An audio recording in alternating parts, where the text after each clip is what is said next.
नमस्कार साथियों। तो चलिए स्टार्ट करते हैं। पंचायती राज से संबंधित जितने भी प्रश्न बैठते हैं, जितने भी फैक्ट बैठते हैं और सारा डाटा, ऑथेंटिक डाटा आपके सामने पेश किया जाएगा। ठीक है। तो पंचायती जैसे कि ग्राम सचिव का एग्ज़ाम है, तो उसमें एक्चुअली ऐसा है कि 6 से 7 क्वेश्चन तो लगभग देखे ही जाएंगे इससे संबंधित। ठीक है। यानी पोस्ट रिलेवेंट तो देखे ही जाएंगे। अब देखिए, वो कुछ भी पूछ सकता है, ये आपको आपके माइंड में होना चाहिए। ज़रूरी नहीं है कि पंचायती राज ही आपसे पूछेगा। वो ग्राम सचिव का कुछ भी काम पूछ सकता है, कुछ भी उससे रिलेटेड कुछ भी पूछ सकता है। वो उनकी मर्जी है कमीशन की। ठीक है। तो आप ये मान के चलें कि कम से कम 5 या 6 और ज़्यादा से ज़्यादा 8-10 क्वेश्चन तो इससे संबंधित आएंगे ही आएंगे। ठीक है।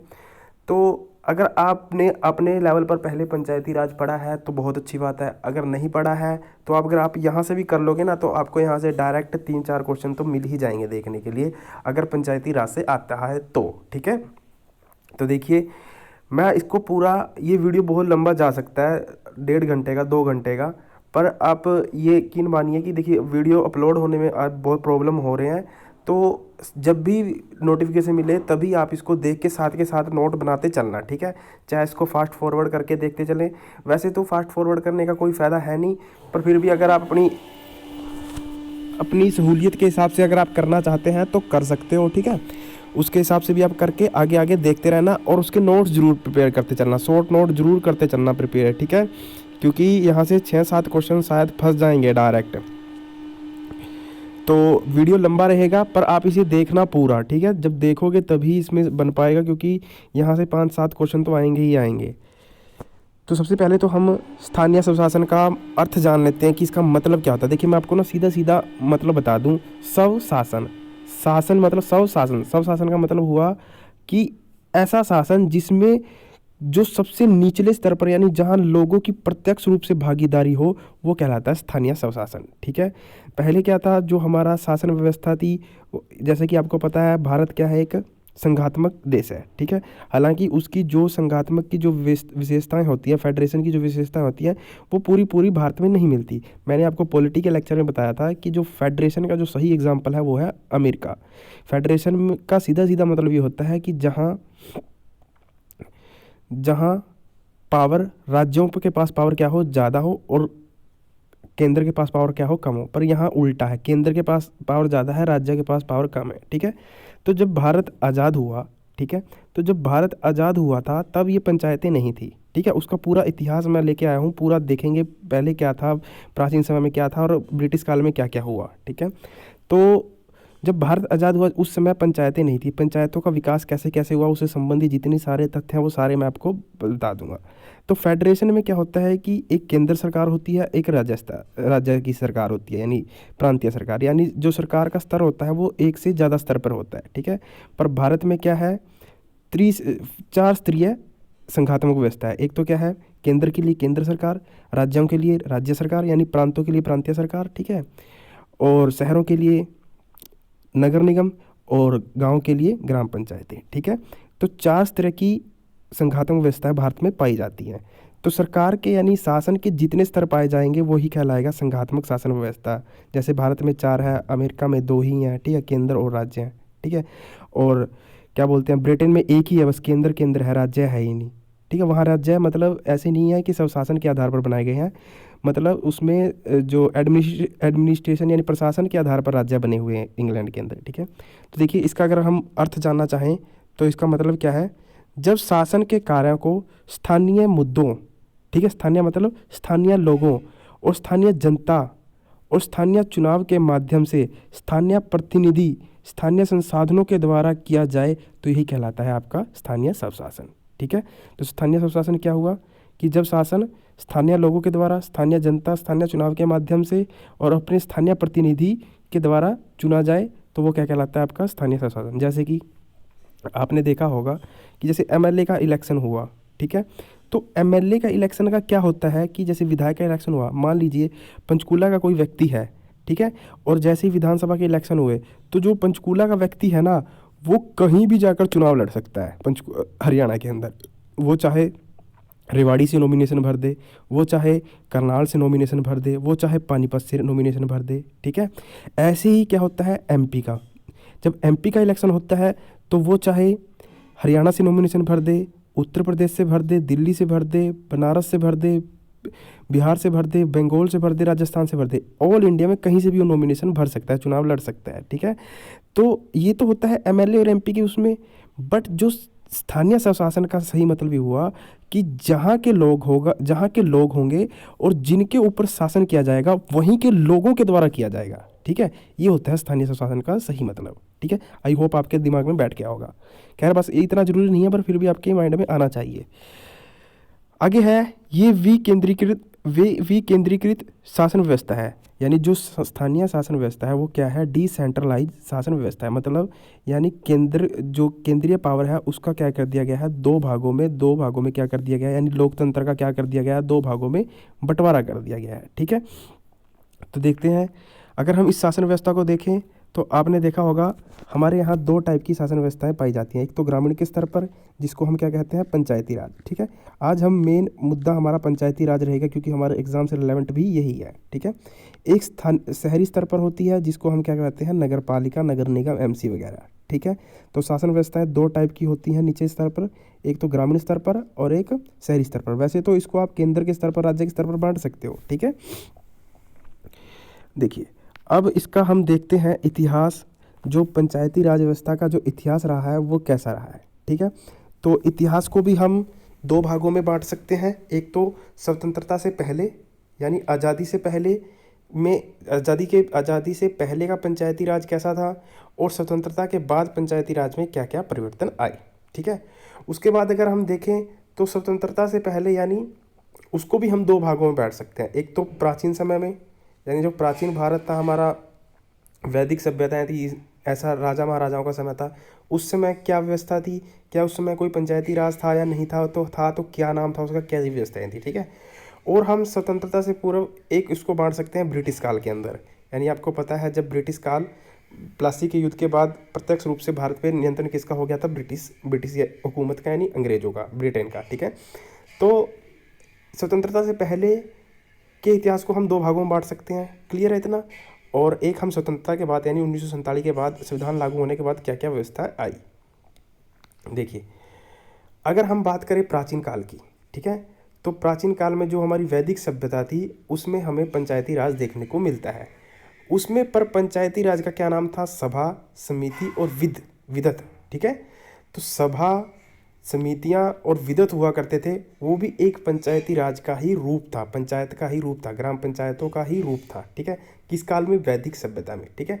आपने महाजनपद पढ़े होंगे, जिसमें क्या था, 16 जनपद थे, ठीक है। कोसी, मगध वगैरह, उज्जैन, पाटलिपुत्र, ठीक है। ये जो 16 महाजनपद थे। तो एक जो महाजनपद था गणराज्य, ठीक है। तो गणराज्य के अंदर भी पंचायती राज का, आपका पंचायती राज व्यवस्था को देखा गया था, ठीक है। तो गणराज्य में भी था। अगर हम और नीचे दक्षिण भारत की बात करें तो चोल गणराज्य हुआ, विजयनगर साम्राज्य हुआ। तो चोल गणराज्य के अंदर भी पंचायतों के बारे में बताया गया था, ठीक है। तो चोल गणराज्य के अंदर जो पंचायतें थी उसको क्या कहा जाता था, ऊर कहा जाता था, याद रखेंगे, इंपॉर्टेंट पॉइंट है, क्या रखेंगे याद, ऊर कहा जाता था, ठीक है। तो ये तो थी प्राचीन बात की, प्राचीन समय में हमारी पंचायतों का स्वरूप कैसा था। देखिए, आपको ना मेरे साथ धीरे धीरे आगे बढ़ना है, क्योंकि पहले मैं आपको जो पंचायती राज व्यवस्था है वो जो 73rd और 73rd अमेंडमेंट हुआ था ना, उसके अंदर क्या क्या प्रावधान थे वो करवाऊंगा। फिर मैं आपको हरियाणा का जो पंचायती राज एक्ट है उसके बारे में बताऊंगा, क्योंकि हर स्टेट का पंचायत, क्योंकि जो पंचायत का विषय है वो क्या है, राज्य सूची का विषय है, ठीक है। तो राज्य सूची को पूरा अधिकार है कि वो उस पर कानून बना सकती है, ठीक है। तो हर पंचायतों का सिस्टम अलग अलग होता है। आपने देखा होगा कि कई राज्यों में महिलाओं को 50% आरक्षण है, कई में 33% है, जैसे कि हरियाणा में तो अब कर दिया, ठीक है। अभी एक राइट टू रिकॉल बिल आया, मैं सारा कुछ कवर कर दूंगा इसमें, आपको कहीं पे भी भटकने की जरूरत नहीं, बस आप इस वीडियो को आराम से देखें और कॉपी पेन लेके बैठ जाएं, सबसे बड़ी बात, ठीक है। मेरा मानना है कि आप हेडफोन यूज़ करें, क्योंकि हेडफोन से डिस्टर्बेंसिंग नहीं होती ज़्यादा, और कॉपी पेन होना चाहिए, पॉइंट टाइम टू टाइम लिखते चलें। यहाँ समझ में आ गया। महाजनपद में गणराज्य कहा जाता था, चोल गणराज्य में उर कहा जाता था, ठीक है। अगर हम ब्रिटिश काल की बात करें, जब ब्रिटिश काल शुरू हुआ भारत में, तो जो पंचायतों को का जो सुदृढ़ीकरण था या जब पंचायतों को मजबूत करने का श्रेय जाता है सिर्फ किसको, लॉर्ड रिपन को। ठीक है, तो लॉर्ड रिपन जो व्यवसाय थे 1882 में सबसे पहले इन्होंने पंचायती राज व्यवस्था की स्थापना की थी। ठीक है, तो आपने देखा होगा इसी वजह से लॉर्ड रिपन को क्या कहा जाता है, पंचायती राज का जनक। ठीक है, या पंचायतों का मैग्ना कार्टा भी किसको कहा जाता है, लॉर्ड रिपन को। तो अगर पूछा जाए कि पंचायतों का मैग्ना कार्टा किसे कहा जाता है, मैग्ना कार्टा, तो आप क्या कहेंगे, लॉर्ड रिपन को। ठीक है, लॉर्ड रिपन के समय में ही पंचायती राज व्यवस्था यहाँ पर स्थापित की गई थी ब्रिटिश काल के अंदर। ठीक है, ऐसा नहीं था कि अंग्रेज ही लेके आए, उससे पहले मैंने बताया ना, जैसे लिच्छवी गणराज्य लोकतंत्र का, जैसे कि लोकतंत्र को मानते हैं कि लोकतंत्र का इतिहास अमेरिका से शुरू हुआ, जबकि अगर भारत के इतिहास को पुराना देखा जाए तो लिच्छवी गणराज्य के अंदर लोकतंत्र का इतिहास पाया जाता है। लिच्छवी गणराज्य में लोकतंत्र था। ठीक है, तो यहाँ तक आपको समझ में आ गया होगा। आगे देखते हैं कि ब्रिटिश काल में और क्या क्या विकास हुआ पंचायतों का। 1907 से 1909 के बीच हाव हाउस में विकेंद्रीकरण आयोग का गठन किया गया। ठीक है, तो विकेंद्रीकरण का ही मतलब क्या होता है, शासन का एक स्थान मतलब एक स्तर से कई स्तरों में शासन व्यवस्था को बांट देना, यही कहलाता है आपका विकेंद्रीकरण, या पावर को बांट देना ही कहलाता है डिसेंट्रलाइजेशन। ठीक है, डिसेंट्रलाइजेशन बोलते हैं इंग्लिश में इसको। ठीक है, तो अगर आपसे पूछा जाए कि विकेंद्रीकरण आयोग का गठन कब हुआ, तो कब क्या कहेंगे, 1907 और 1909 के आसपास। ठीक है, हाव हाउस में। तो ये भी क्या था, एक पंचायतों का ही मतलब मेन विषय था। ठीक है, पंचायतों के बारे में ही था विकेंद्रीकरण। विकेंद्रीकरण का मतलब यही होता है कि पावर को यानी सत्ता को बांट देना। ठीक है, उसके बाद अगर हम देखें आगे थोड़ा सा कि और क्या क्या हुआ ब्रिटिश काल के अंदर, आपने देखा होगा 1919 का भारत शासन अधिनियम, मैंने आपको पढ़ाया था मॉन्टेग्यू चेम्सफोर्ड सुधार। इस सुधार में एक सबसे इम्पोर्टेंट व्यवस्था की गई थी, वो की गई थी डायरकी यानी द्वैध शासन। ठीक है, तो द्वैध शासन क्या था कि एक ही जनता के ऊपर, द्वैध शासन मैंने आपको बताया था, वैसे तो मैंने डिटेल में ये चीज़ें नहीं बताई आपको अभी, क्योंकि जब मैं डिटेल में बताऊंगा तो फिर 1-2 घंटा तो द्वैध शासन पे ही लग जाएगा, एक्ट में ही लग जाएगा पूरा क्लियर पढ़ने में। तो अभी इतना समय नहीं है, फिर कभी करेंगे इसको, पहले आप एक जॉब ले लो छोटी सी। तो देखिए द्वैध शासन का मतलब क्या था डायरकी का मतलब होता है कि एक ही जनता के ऊपर 2-2 लोगों के द्वारा शासन करना कहलाता है द्वैध शासन। द्वैध का मतलब 2। ठीक है, तो एक ही जनता के ऊपर 2-2 लोगों के द्वारा शासन करना कहलाता है द्वैध शासन। डायरकी आज भी है, आज भी है। देखिए कैसे है, देखिए आप हैं, आपके ऊपर एक तो शासन कौन कर रहा है, राज्य सरकार आपकी। ठीक है, एक तो आप हरियाणा राज्य सरकार के द्वारा अधिनियमित हो रहे हो। ठीक है, तो एक तो शासन कौन कर रहा है, हरियाणा राज्य सरकार। एक आपके ऊपर जो शासन कर रहा है वो कौन कर रहा है, राज्यपाल। और राज्यपाल का मतलब यानी आप कहें कि केंद्र सरकार, यानी केंद्र सरकार का जो प्रतिनिधि बैठा है राज्यपाल, वो भी आपके ऊपर शासन कर रहा है। ठीक है, तो एक ही व्यक्ति के ऊपर 2-2 लोगों के द्वारा शासन करना वो कहलाता है द्वैध शासन। क्लियर है, इतना पता, इतनी बात। अब देखिए द्वैध शासन के अंदर क्या था, आपको पता है कि 2 विषय थे, एक तो था ट्रांसफरेबल और एक था रिजर्व, एक था आरक्षित विषय और एक थे हस्तांतरित विषय।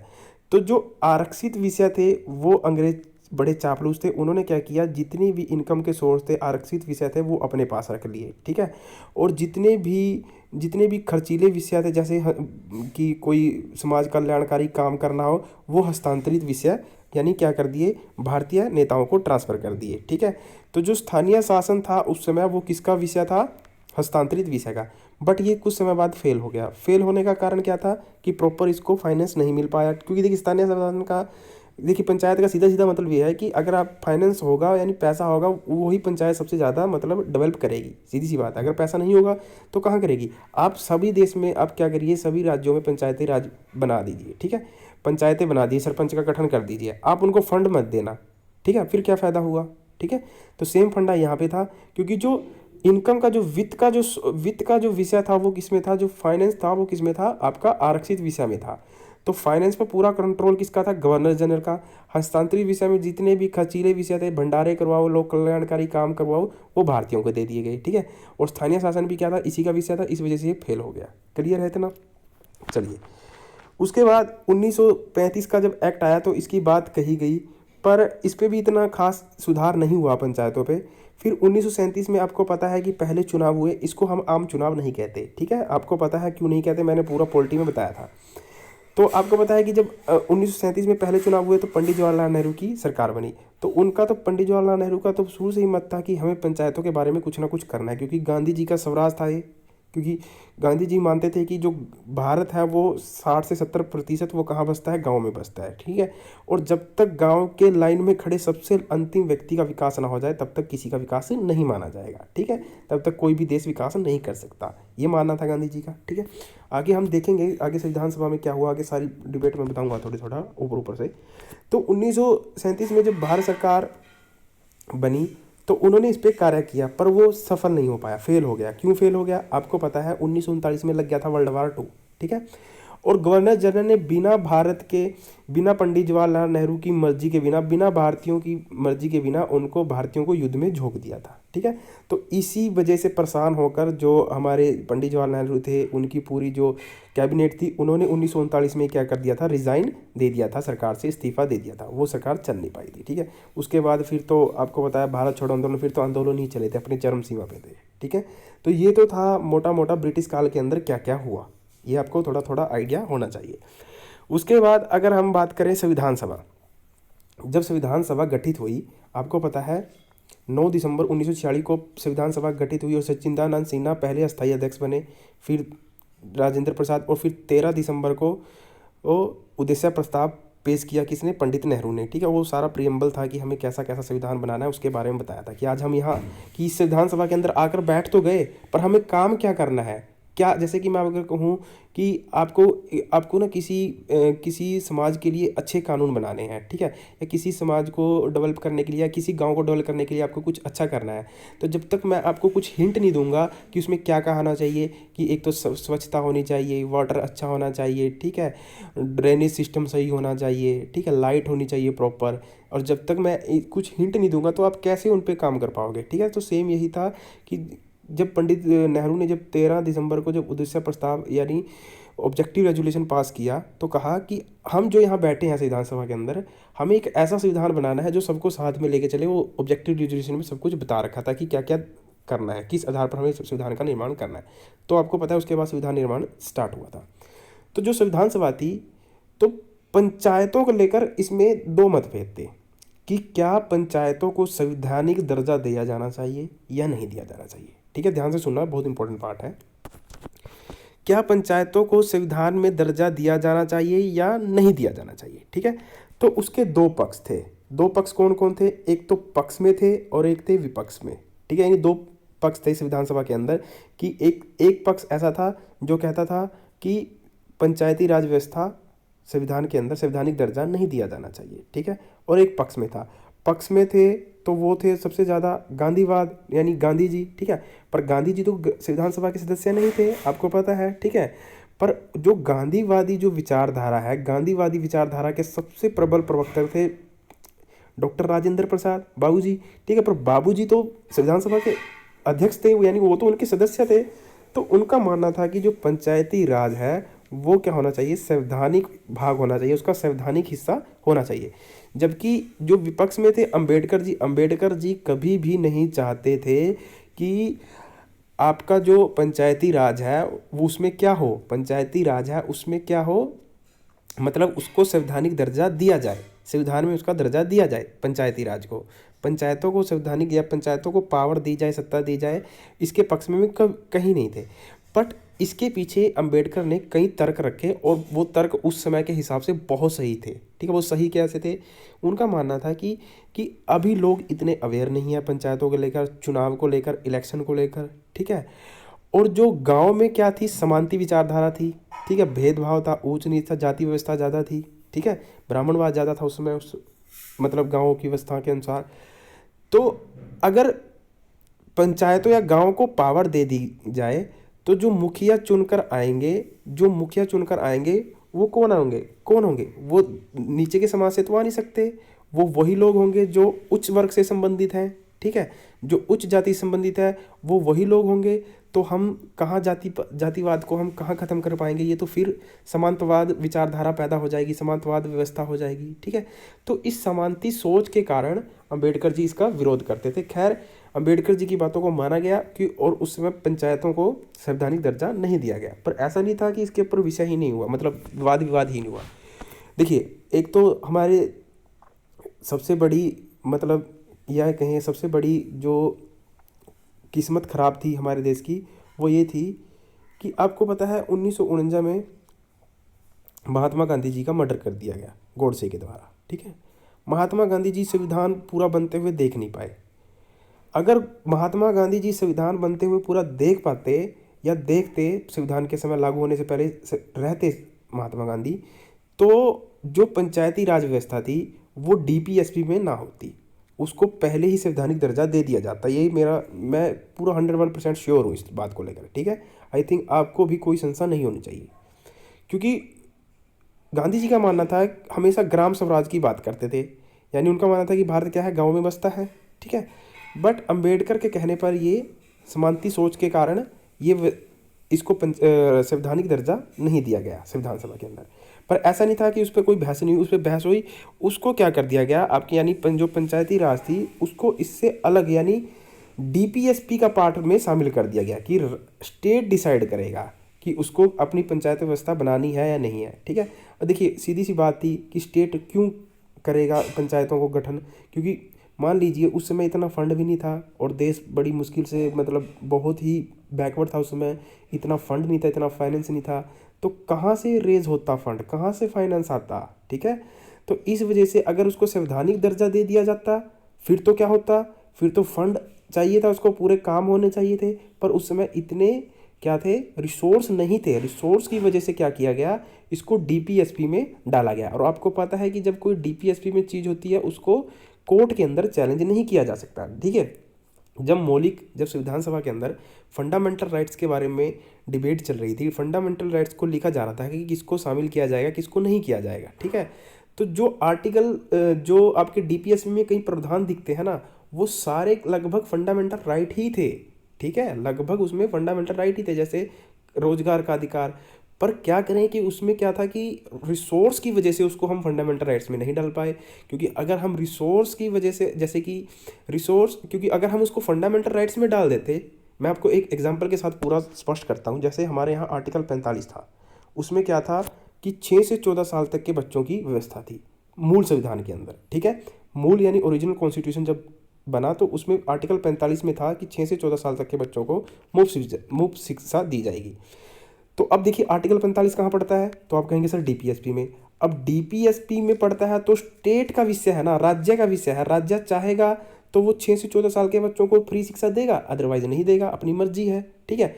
उसको फोर्स नहीं किया जा सकता। आप इसको लेकर आर्टिकल 45 को लेकर आप सुप्रीम कोर्ट में भी नहीं जा सकते थे, ठीक है।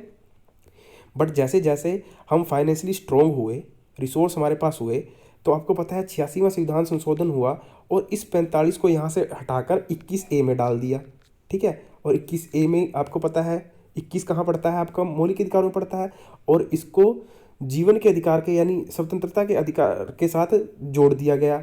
शिक्षा का अधिकार, मौलिक अधिकार 21A में डाल दिया गया कि अब जो शिक्षा है वो व्यक्ति का क्या है, मौलिक अधिकार है 6 से 14 साल तक की प्रत्येक व्यक्ति का, ठीक है।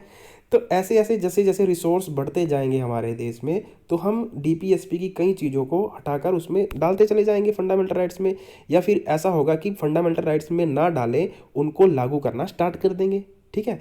जैसे अब हरियाणा, पंजाब सुदृढ़ राज्य हैं, इनके पास रिसोर्स अच्छे हैं, तो अच्छा खासा डीपीएसपी जो भी स्कीम आती है तो डीपीएसपी को ध्यान में रख कर लेकर आई जाती है। बिहार, उत्तर प्रदेश इतने स्ट्रोंग नहीं है, तो वहाँ का शासन व्यवस्था इतनी स्ट्रोंग नहीं है, तो वहाँ पर इतनी स्कीमें नहीं आती, ठीक है। तो उस कहने का सीधा सीधा मतलब ये है कि जो संविधान सभा का गठन किया जा रहा था, तो पंचायती राज को कहाँ डाल दिया गया, डीपीएसपी के अंदर। और डीपीएसपी का मतलब क्या था, आर्टिकल 40 में डाल दिया गया। और डीपीएसपी का मतलब था कि आप इसके विरुद्ध कोर्ट में नहीं जा सकते, ठीक है। चलिए, तो अब ये तो थी संविधान सभा की बात। अब जब संविधान 26 जनवरी 1950 को लागू हुआ, आपको पता ही है। अब जब संविधान बन के आ गया, तैयार हो गया, उसके बाद क्या हुआ, ठीक है। ऐसा नहीं था कि पंचायतों को सब भूल गए थे, क्योंकि विकास तो किसका करना था, गाँव का ही तो विकास करना था, सीधी सी बात है, ठीक है। तो क्या हुआ कि गाँव के विकास के लिए कुछ कार्यक्रम चलाए गए। एक था जिसमें सामुदायिक विकास कार्यक्रम, राष्ट्रीय प्रसार सेवा कार्यक्रम, ठीक है। तो सामुदायिक विकास कार्यक्रम का क्या मतलब था, इसका मतलब था कि सभी लोगों को विकास के अंदर भागीदारी या सत्ता के अंदर भागीदारी बनाना, ठीक है। तो इनका जो मेन उद्देश्य था, इन दोनों कार्यक्रम का जो मेन उद्देश्य था वो था ग्रामीण विकास। ये भी पंचायतों से संबंधित है, ठीक है। तो ये भी, इनका भी क्या था, ग्रामीण विकास। तो जब आज़ादी के बाद जब ये कुछ कार्यक्रम स्कीमें चलाई गई, तो उसके बाद इसका रिजल्ट देखा गया। जो ये 2 स्कीमें चलाई गई, इसका मूल्यांकन किया गया कि क्या जो हमने कार्यक्रम चलाए थे, क्या ये पास हो गए हैं या पास हो पाए हैं, सफल हो पाए हैं, फेल ही हो गए, ठीक है। तो जब इसका मूल्यांकन किया गया, इसका रिजल्ट देखा गया, तो ये जो दोनों कार्यक्रम थे ये थे फेल हो गए थे, ठीक है। और फेल क्यों हो गए थे? और योजना आयोग, यानी जो अब तो योजना आयोग नहीं है, प्लानिंग कमीशन नहीं है, ठीक है। तो अब क्या है, अब क्या है, योजना आयोग क्या है, नीति आयोग, ठीक है। तो नीति आयोग ने अब जगह ले लिया किसकी, प्लानिंग कमीशन की। तो इसका जो ये कार्यक्रम थे दोनों, इनका मूल्यांकन, मूल्यांकन मतलब इनको जांचने के लिए, ठीक है, इनका रिजल्ट देखने के लिए क्या ये सफल हो पाए या नहीं हो पाए, योजना आयोग के द्वारा एक समिति का गठित किया गई, ठीक है। एक समिति बनाई गई जिसका नाम था बलवंत राय मेहता कमेटी। यहाँ से आपके क्वेश्चन स्टार्ट हो जाते हैं और आप समझिए कि अब बहुत इंपॉर्टेंट पार्ट पे जा रहे हैं। धीरे धीरे आपके माइंड में पूरी स्टोरी बैठनी चाहिए, बस आपको रट्टा ना मारना पड़े, मेरा कहने का मतलब ये है, ठीक है।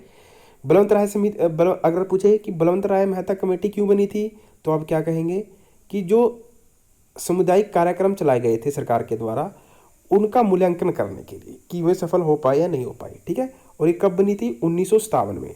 तो 1957 में समिति बनाई गई बलवंत राय मेहता कमेटी, ठीक है। ये डेट भी पक्का याद रखेंगे, ठीक है। तो इसने अपनी रिपोर्ट पेश की 58 में।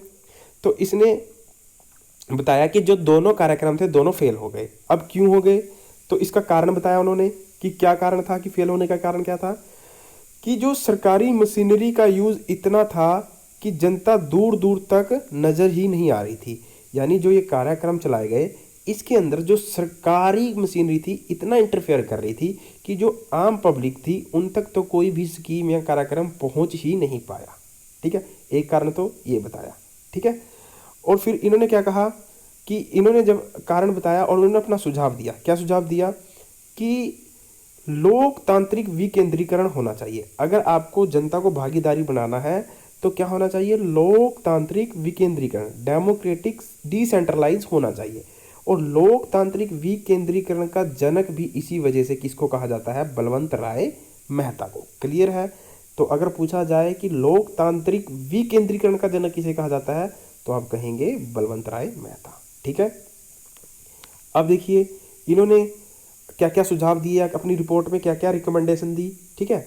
तो उन्होंने किसने दी, बलवंत राय मेहता कमेटी ने। अब इन्होंने क्या क्या कहा, ठीक है। इन्होंने कहा कि गांव से लेकर जिला तक, गांव से लेकर, अपना पहले एक वर्ड को क्लियर कर लीजिए क्योंकि बार बार वर्ड आएगा और बार बार आप इसका मतलब अलग अलग समझेंगे, ठीक है। ग्राम सभा, ग्राम पंचायत, चलो ग्राम पंचायत का तो मैं आगे बता दूंगा।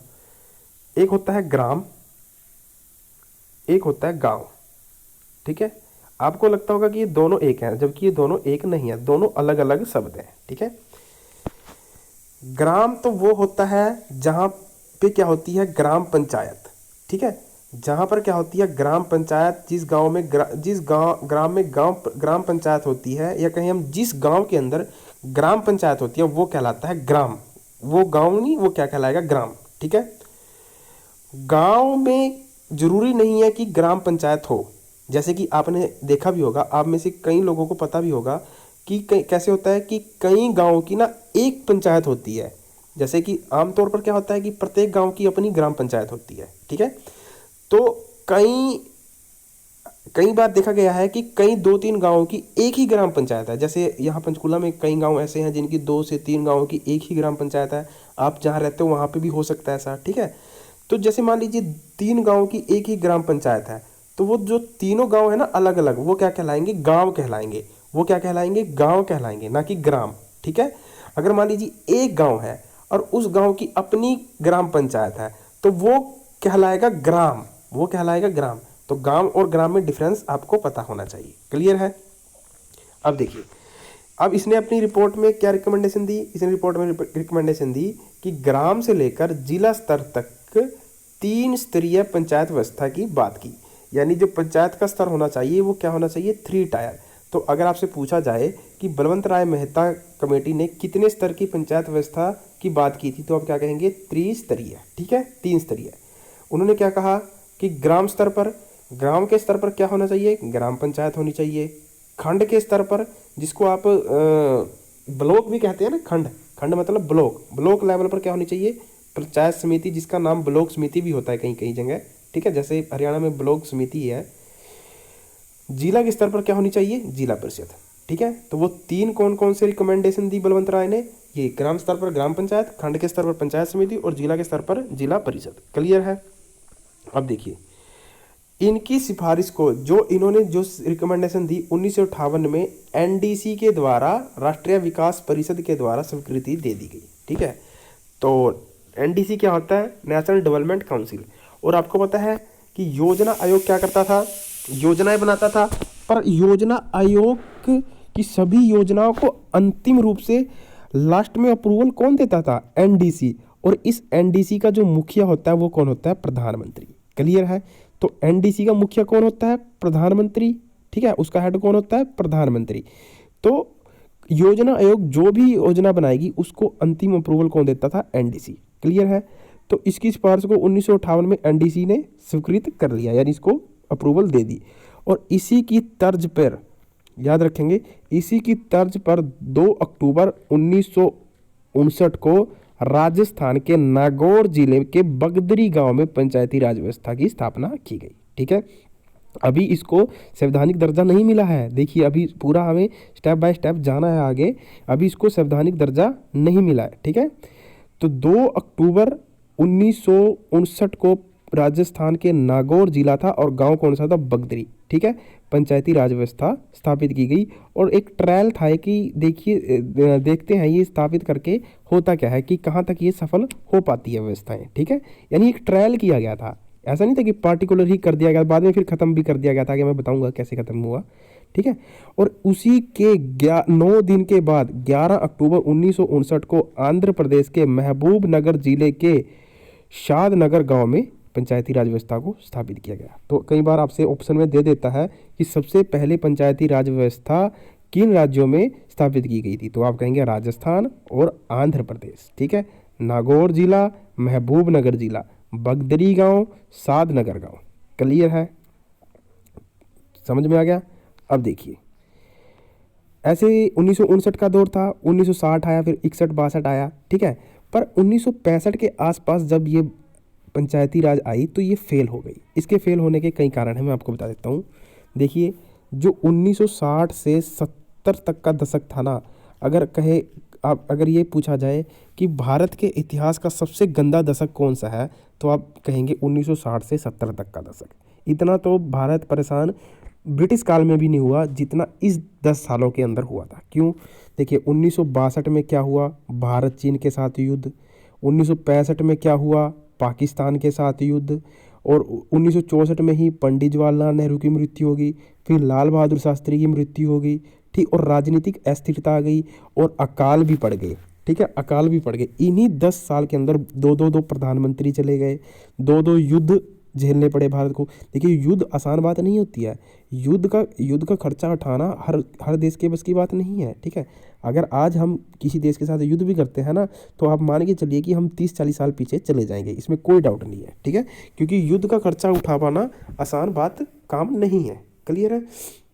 तो ये फेल क्यों हुई व्यवस्था, जो ये राजस्थान के अंदर स्थापित की गई थी, ये फेल क्यों हुई, 1965 के आसपास फेल होने लगी। क्यों हुई, मैंने आपको बताया। एक तो राजनीतिक हमारी व्यवस्था संकट में थी, और आर्थिक रूप से भी भारत संकट से गुजर रहा था, अकाल पड़ गए, बारिशें नहीं हुई।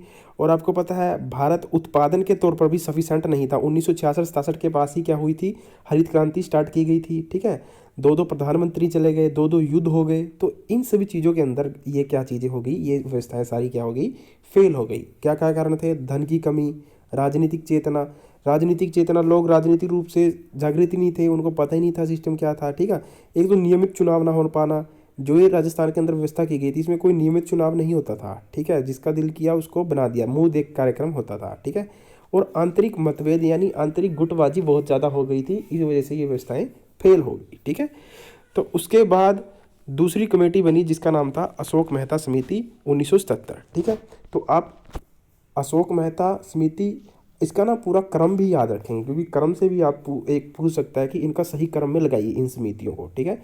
बलवंत राय मेहता, अशोक मेहता, ठीक है। तो कब बनी, डेट भी याद रखेंगे, 1977 में, ठीक है। तो 1977 में आपको पता ही है, देश उससे पहले इमरजेंसी भी देख चुका था, फिर बांग्लादेश आज़ाद करवाया भारत ने, ठीक है। बहुत खर्चा बढ़ चुका था और बेरोजगारी चरम सीमा पे थी, ठीक है।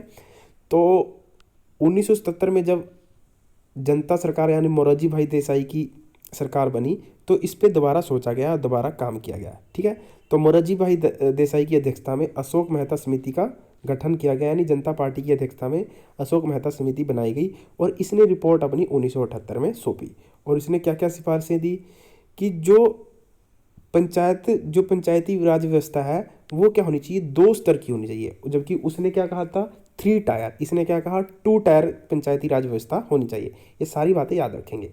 उन्होंने क्या कहा कि मंडल स्तर पर, मंडल मतलब समझ रहे हो, मंडल मतलब ब्लॉक, ठीक है, मंडल के स्तर पर मंडल पंचायत हो और जिला के स्तर पर क्या हो, जिला पंचायत हो। इन्होंने 2 स्तर की बात की और क्या क्या की, ये सारा आपने देख लिया, पढ़ लिया, ठीक है।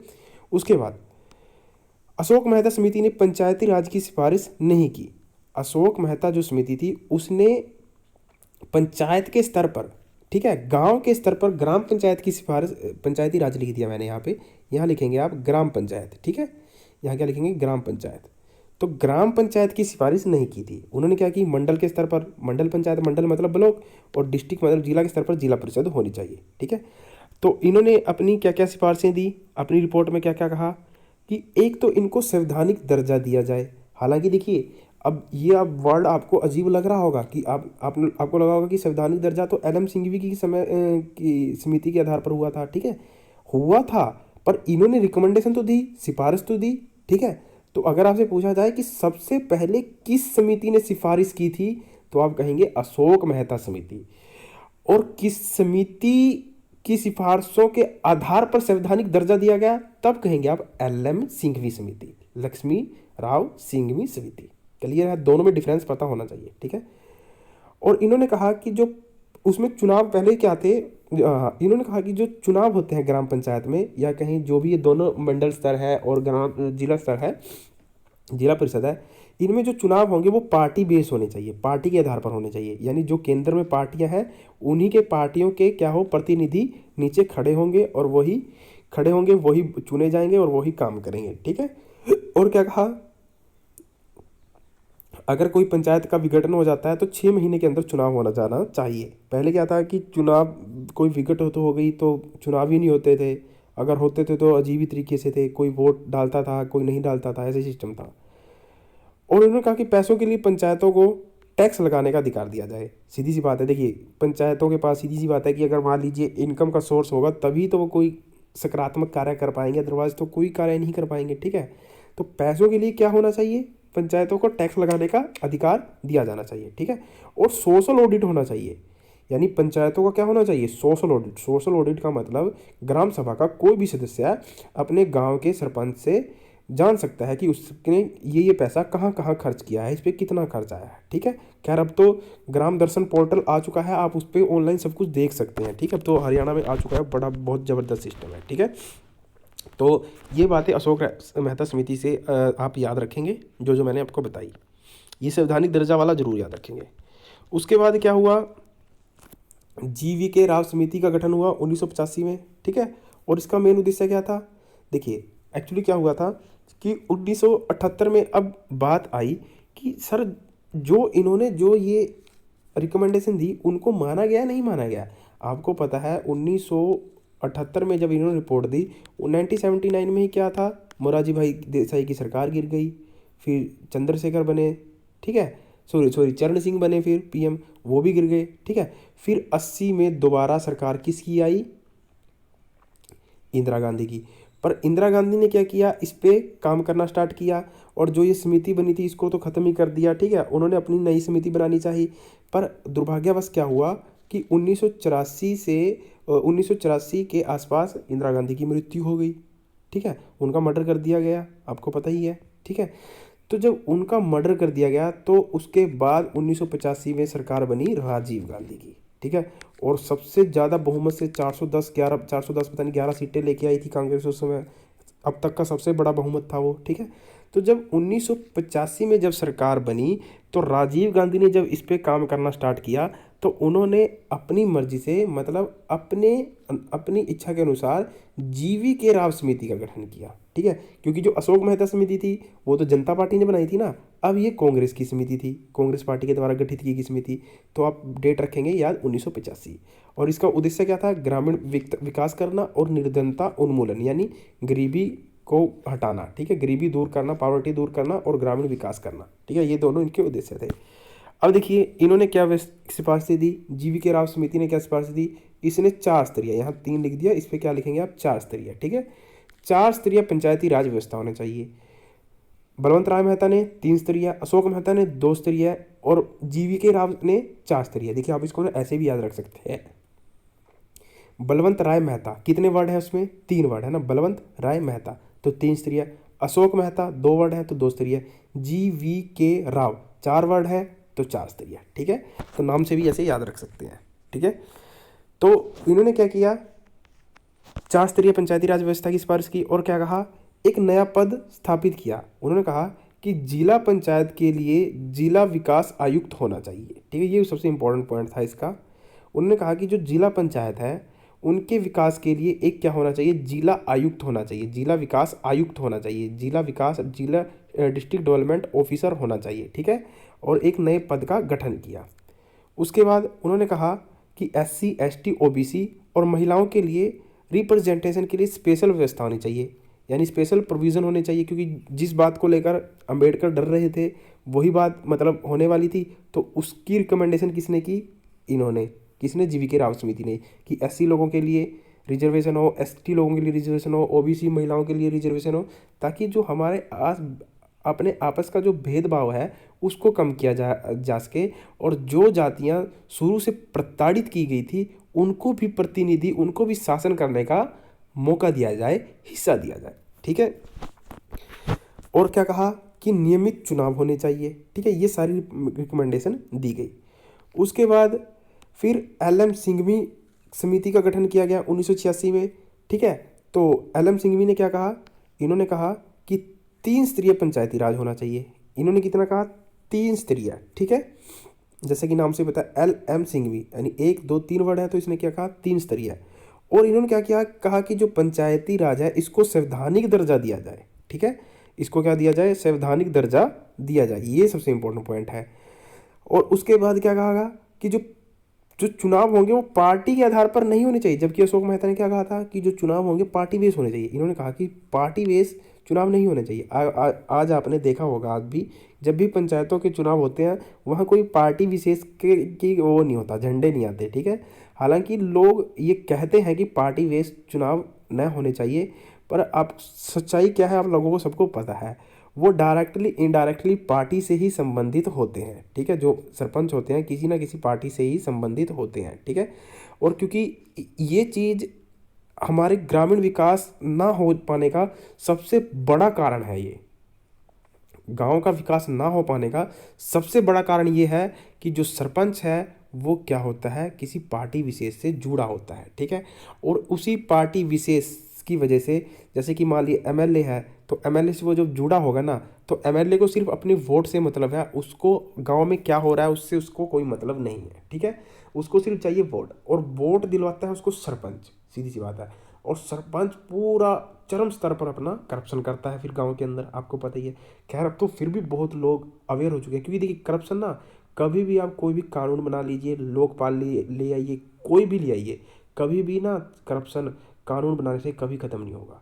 करप्शन तभी ख़त्म होगा जब प्रशासन अवेयर हो, एडमिनिस्ट्रेशन जो IAS ऑफिसर हो ये अवेयर हो, और उससे भी ज़्यादा ज़रूरी है कि जनता अवेयर हो। जब तक लोग अवेयर नहीं होंगे, लोग पढ़े लिखे नहीं होंगे, तब तक करप्शन को ख़त्म नहीं किया जा सकता, जब तक लोग आवाज़ नहीं उठाएंगे गलत के खिलाफ, ठीक है। अगर आप ये सोच के रह जाओगे कि कोई नहीं, ये तो मेरे को क्या मतलब है, ये तो इसके खिलाफ हो रहा है, मैं क्या करूँ इसके, आज उसके खिलाफ है कल आपके खिलाफ हो सकता है, ठीक है। तो पार्टी बेस्ड चुनाव ना हो, और नियमित और स्वतंत्र और निष्पक्ष चुनाव होने चाहिए, ठीक है। और पंचायतों के लिए क्या होना चाहिए, राज्य वित्त आयोग होना चाहिए, एक जो इनको फंड प्रोवाइड करे, और इनको टैक्स का अधिकार होना चाहिए, यानी कर आरोपण का अधिकार होना चाहिए पंचायतों को, और पंचायती राज को सुलझाने के लिए एक ट्रिब्यूनल होना चाहिए, सबसे इंपॉर्टेंट बात, ठीक है। क्योंकि इन्होंने ये, क्योंकि जो पंचायती राज को सुलझाने के लिए क्या होना चाहिए, ट्रिब्यूनल, इन्होंने कहा कि ये कोर्ट से दूर होनी चाहिए, क्योंकि अगर मान लीजिए कोई वाद विवाद कोर्ट में फंस गया तो आपको पता ही है भारतीय कोर्ट की व्यवस्था क्या है, बहुत लंबा समय खींचा जाता है, ठीक है। इतना बेचारे को न्याय मिलेगा या इतना उसका समाधान होगा, इतना तो शायद उसका टाइम पीरियड ही चला जाएगा, ठीक है। तो इन्होंने क्या कहा कि पंचायती राज व्यवस्था को सुलझाने के लिए क्या होना चाहिए, अगर उनमें कोई विवाद होता है, समस्या, तो उसके लिए एक ट्रिब्यूनल, अधिकरण यानी ट्रिब्यूनल का क्या होना चाहिए, गठन किया जाना चाहिए, ठीक है। तो इन्हीं की सिफारिशों, ध्यान से सुनना, एल.एम. सिंघवी की सिफारिशों के आधार पर राजीव गांधी के द्वारा 64वां संविधान संशोधन बिल, आप याद रखेंगे, 64वां संविधान संशोधन विधेयक 1989 में ग्रामीण यानी गांव के लिए, और 65वां संविधान संशोधन विधेयक या बिल 1989 शहरी के लिए पेश किया गया लोकसभा के अंदर। ये लोकसभा में तो पास हो गया, बट ये राज्यसभा के अंदर पास नहीं हो पाया, तो ये बिल वहीं पे ख़त्म हो गया, ठीक है। आपको पता है ना कि अगर कोई बिल नहीं पास हो पाता है तो वो ख़त्म हो जाता है, फिर 64वें के नाम से नहीं आएगा, वो दूसरे नाम से आएगा, ठीक है। तो आपको पता होना चाहिए, जैसे कि मैंने अभी बताया था आपको कि जो एंग्लो इंडियन है उनका रिजर्वेशन समाप्त कर दिया गया है लोकसभा के अंदर।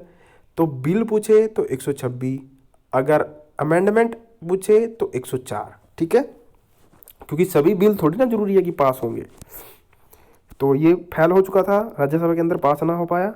उसके बाद आपको पता है कि 1990 के अंदर फिर इनकी सरकार गिरी कांग्रेस की, और वीपी सिंह की सरकार बनी 1 साल के लिए, फिर चंद्रशेखर की सरकार बनी कुछ समय के लिए। फिर 1991 में एक घटना घटित होती है कि वो चुनाव के, राजीव गांधी चुनाव के प्रचार के लिए तमिलनाडु साउथ की साइड जाते हैं, और इनका भी वहाँ पे मर्डर हो जाता है, इनकी भी हत्या कर दी जाती है। तो आपको पता है एक लिट्टे नाम का संगठन था, लिबरेशन ऑफ टाइगर तमिल इलम नाम से था, जिनके द्वारा इनकी हत्या कर दी जाती है, लिट्टे के द्वारा, ठीक है। तो उसके बाद कांग्रेस के जो नए प्रधानमंत्री बनते हैं वो बनते हैं पीवी नरसिम्हा राव, ठीक है, पीवी नरसिम्हा राव। तो पीवी नरसिम्हा राव के द्वारा 74वां संविधान संशोधन बिल पेश किया गया सितंबर के अंदर, ठीक है। तो सितंबर में ये बिल पेश किए गए 73वां और 74वां। तो लोकसभा में कब पास हुआ ये, 22 दिसंबर 1992 को, राज्यसभा में 23 दिसंबर 1992 को, ठीक है।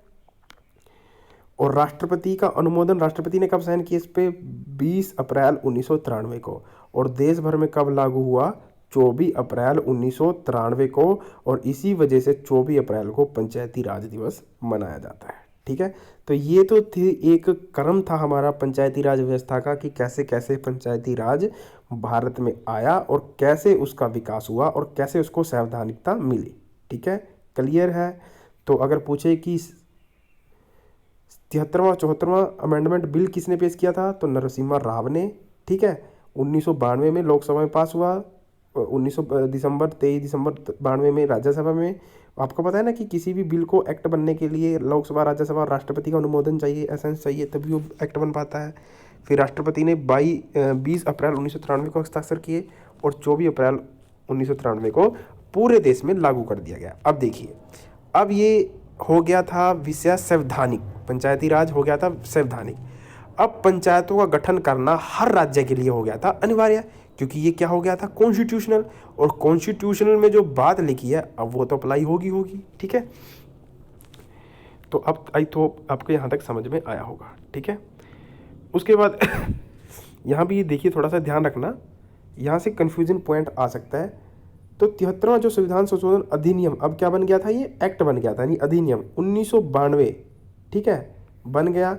और मध्य प्रदेश पहला, एमपी पहला राज्य बना जहां इसे लागू किया गया, ठीक है।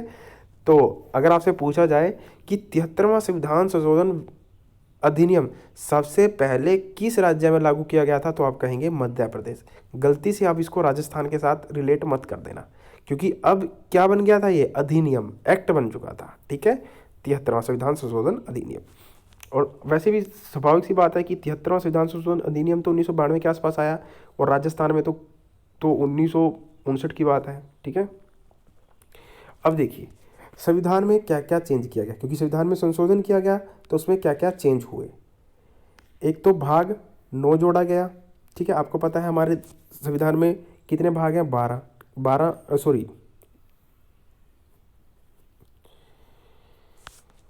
11वीं अनुसूची, ठीक है। सॉरी, हाँ भाग 9, ठीक है। आपको पता है 25 भाग है हमारे संविधान के अंदर, लगभग 22 से 25 के आसपास है, ठीक है। तो भाग 11 जोड़ा गया, ठीक है। सॉरी, भाग 9 जोड़ा गया। कौन सा भाग जोड़ा गया, 9। ये क्या है, 9। ये क्या है जो रोमन में लिखा हुआ है, 9, ठीक है, 9। तो कौन सा पार्ट जोड़ा गया, 9th पार्ट, ठीक है। और आर्टिकल कौन सा जोड़ा गया, 243 से लेकर 243 ओ तक। 243 से लेकर 243 ओ तक कुल कितने आर्टिकल हैं, ये 16 आर्टिकल, ठीक है। और अनुसूची कौन सी जोड़ी गई, 11वीं अनुसूची। आपको पता है ना 12 अनुसूचियां हैं संविधान में, जिसमें क्या है कि 8 अनुसूचियां तो क्या थी, मूल रूप से संविधान मौलिक रूप से थी संविधान में, फिर 9वीं पहले संविधान संशोधन के द्वारा, 10वीं दल बदल 52वें संविधान संशोधन के द्वारा, और 11वीं और 12वीं 73वें और 74वें संविधान संशोधन के द्वारा, ठीक है। तो 11वीं अनुसूची है वो पंचायतों की है, और 12वीं उसकी MC की है, नगर पालिकाओं की, ठीक है, नगर निगम की।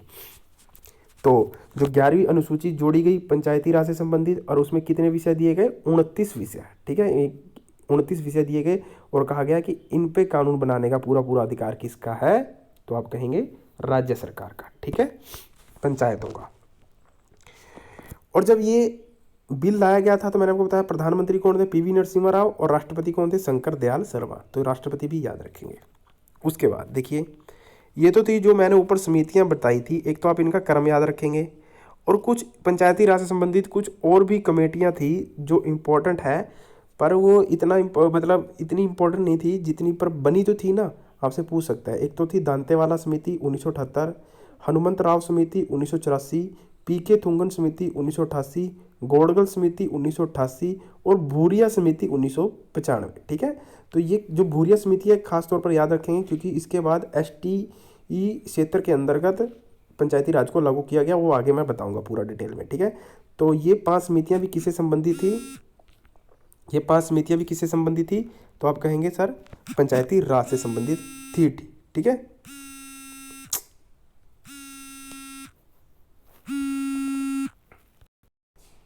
ठीक है, तो ये सारी समितियां पंचायती राज व्यवस्था से संबंधित है। आपसे पूछ सकता है, ऐसे क्वेश्चन आ सकता है कि इनमें से कौन सी समिति पंचायती राज व्यवस्था से संबंधित नहीं है, ठीक है।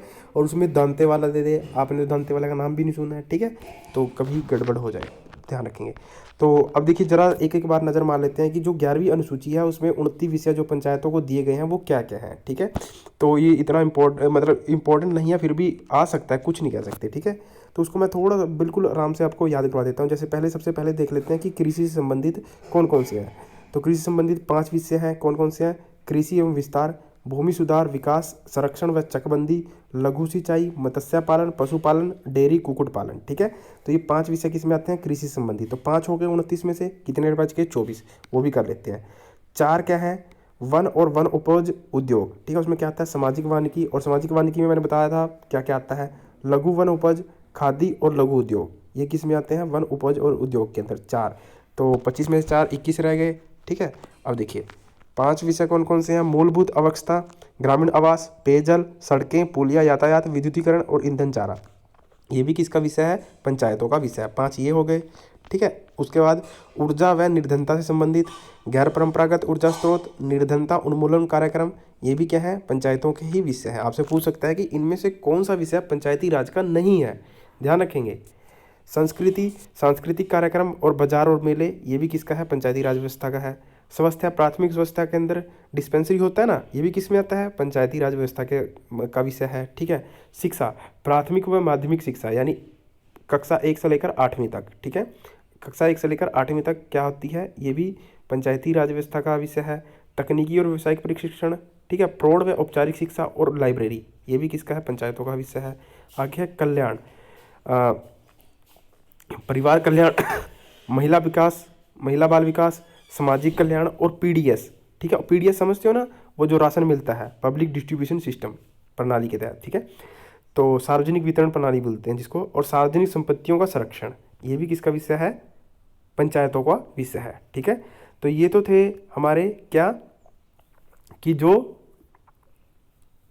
29 विषय हैं वो क्या क्या है पंचायतों को दे रखे हैं। ठीक है, अब हम थोड़ा डिटेल में जाते हैं आर्टिकल्स के बारे में। ठीक है, तो आर्टिकल्स में क्या क्या कहा गया है, तो आपको पता है कि आर्टिकल्स में 243 लेकर 243 ओ तक है। कितने आर्टिकल हैं? 16 आर्टिकल पंचायतों के बारे में बताते हैं। ठीक है, अब जो ये जो मैं बता रहा हूँ ना आपको, ये केंद्र के स्तर पर बता रहा हूँ। ठीक है, यानी जो संविधान में जो लिखा हुआ है वो चीज़ बता रहा हूँ। अभी हम हरियाणा वाले पंचायती राज एक्ट पे नहीं पहुंचे हैं, उसको भी पढ़ना है थोड़ा थोड़ा। तो आर्टिकल जो 243 है उसमें तो परिभाषा लिखी गई है पंचायतों की, क्या पंचायत की परिभाषा क्या है वो बताया गया है। ठीक है, मेन स्टार्ट होता है आर्टिकल 243 ए से। ठीक है, जो 243 ए है वो बताता है कि ग्राम सभा के बारे में। तो 243 ए में बताया गया है ग्राम सभा के। अब देखिए मैं आपको ना ग्राम सभा पहले भी बताया था आपको एक दिन पॉलिटिकल लेक्चर में, आप भी बता देता हूँ ग्राम सभा को क्या होती है। देखिए गांव जो ग्राम होता है, ग्राम गांव का प्रत्येक व्यक्ति नहीं ग्राम सभा का सदस्य होगा। ठीक है, ग्राम सभा का वही व्यक्ति सदस्य होगा जिसकी उम्र 18 वर्ष है और उसका उस गांव की मतदाता सूची में क्या हो, नाम हो, उस गांव की वोटर लिस्ट में क्या हो, वो रजिस्टर्ड हो। अब कई तो ऐसे होते हैं सुनहरी लोग कि मान लीजिए 18 वर्ष से ऊपर 20 साल के हो गए पर वोट बनवाया नहीं, तो वो गांव का निवासी तो है पर वो ग्राम सभा का सदस्य नहीं माना जाएगा। तो ग्राम सभा का सदस्य कौन माना जाएगा? वही व्यक्ति माना जाएगा जिसकी उम्र 18 वर्ष से या इससे अधिक हो और उसका उस गांव की वोटर लिस्ट के अंतर्गत नाम हो। यानी कहने का मतलब हो उसका वोट बना हो, वोट के साथ साथ उसका वोटर लिस्ट में नाम भी जरूरी होना चाहिए, वही व्यक्ति ग्राम सभा का सदस्य माना जाएगा। क्लियर है? ठीक है, तो अगर मैं इसकी डेफिनेशन बनाना चाहूँ तो ग्राम सभा क्या होती है? ग्राम सभा किससे मिलकर बनती है? तो गाँव के ऐसे लोग जिनकी उम्र 18 वर्ष हो या इससे अधिक हो और उनका नाम उस गांव की निर्वाचन सूची या मतदाता सूची या वोटर लिस्ट में उनका नाम हो, वो कहलाएगा ग्राम सभा। ठीक है, उनसे मिलकर बनेगी ग्राम सभा। वही चीज़ यहाँ लिखी गई है, ग्राम का प्रत्येक सदस्य जो 18 वर्ष का हो और उसका गांव की वोटर लिस्ट में नाम हो, वो कहलाएगा ग्राम सभा का सदस्य। ठीक है, अब देखिए जो ग्राम सभा का जो सदस्य होता है, यानी जैसे मान लीजिए आप किसी गांव से संबंधित है और आपका वोट बना हुआ है और वोटर लिस्ट में गांव की नाम है। ठीक है, तो आप क्या है? उस ग्राम सभा के क्या है? सदस्य हैं, मेंबर हैं। ठीक है, तो जो आपका जो ग्राम सभा का जो आप मेंबर है ना, वो आप क्या है? आजीवन सदस्य हैं, आजीवन काल के लिए। ठीक है, लाइफ टाइम काल के लिए आप उसके क्या हो जाएंगे? सदस्य हो जाएंगे, जब तक आप वहाँ से आप खुद वहाँ से मूव नहीं करते। ठीक है, जैसे राज्यसभा क्या है? स्थायी सदन है ना, वैसे ही ग्राम सभा भी क्या है? एक स्थायी सदन है। ठीक है, अगर आपसे पूछा जाए ना कि ग्राम सभा भी क्या है? एक स्थायी है। ठीक है, अस्थायी नहीं है। ठीक है, आजीवन सदस्य बना रहता है। ऐसा नहीं है कि सरपंच तो चलो बनते रहते हैं, पर जो ग्राम सभा का सदस्य है वो तो आजीवन बना ही रहेगा। ठीक है, जब तक नहीं मरेगा। एक से ज़्यादा गांव की मतदाता सूची में पंजीकृत नहीं हो सकता। देखिए, और कोई भी व्यक्ति अगर ग्राम सभा का सदस्य है तो वो एक ही गांव की वोटर लिस्ट में पंजीकृत हो सकता है। ऐसा नहीं है कि वो अपना वोट पास के पड़ोसी गांव में भी बनवा लेगा। ठीक है, तो ऐसे पंजीकृत नहीं हो सकता, यही चीज़ यहाँ बताई गई है। ठीक है, उसके बाद है इसका उद्देश्य क्या है? तो इसका मेन ग्राम सभा का क्या उद्देश्य है? सरकार जनता को शासन में भागीदारी बनाना चाहती है और यह पंचायती राज का फंडामेंटल यूनिट है। देखिए, अगर आपसे पूछा जाए ना कि पंचायती राज का सबसे बेसिक यूनिट क्या है, तो आप कहेंगे ग्राम सभा। और ग्राम सभा या कहें ग्राम, यही सबसे छोटी इकाई भी मानी जाती है पंचायती राज की, सबसे छोटी इकाई। नोट करते चलेंगे जो नोट नहीं है इसके अंदर। ठीक है, तो अगर पूछा जाए कि सबसे छोटी इकाई क्या है, तो आप क्या कहेंगे? ग्राम सभा। ठीक है, या ग्राम सभा या ग्राम। ठीक है, तो इसका मेन उद्देश्य क्या था कि सरकार जनता को शासन के अंतर्गत भागीदारी बनाना चाहती थी, इस वजह से पंचायती राज का गठन किया गया, या फिर कहें हम ग्राम सभा का गठन किया गया। ठीक है, अगर हम बात करें इसका कार्यकाल, यह एक स्थायी संस्था है, इसका कोई कार्यकाल नहीं होता। जैसे कि मैंने आपको बताया ना, इसका आजीवन कार्यकाल होता है। जो ग्राम सभा होती है ना, उसका कार्यकाल नहीं होता कभी। आपसे देखिए, ये ना बड़ा इंपॉर्टेंट क्वेश्चन है, मान के चलिए यहाँ से कन्फ्यूजिंग आ सकता है।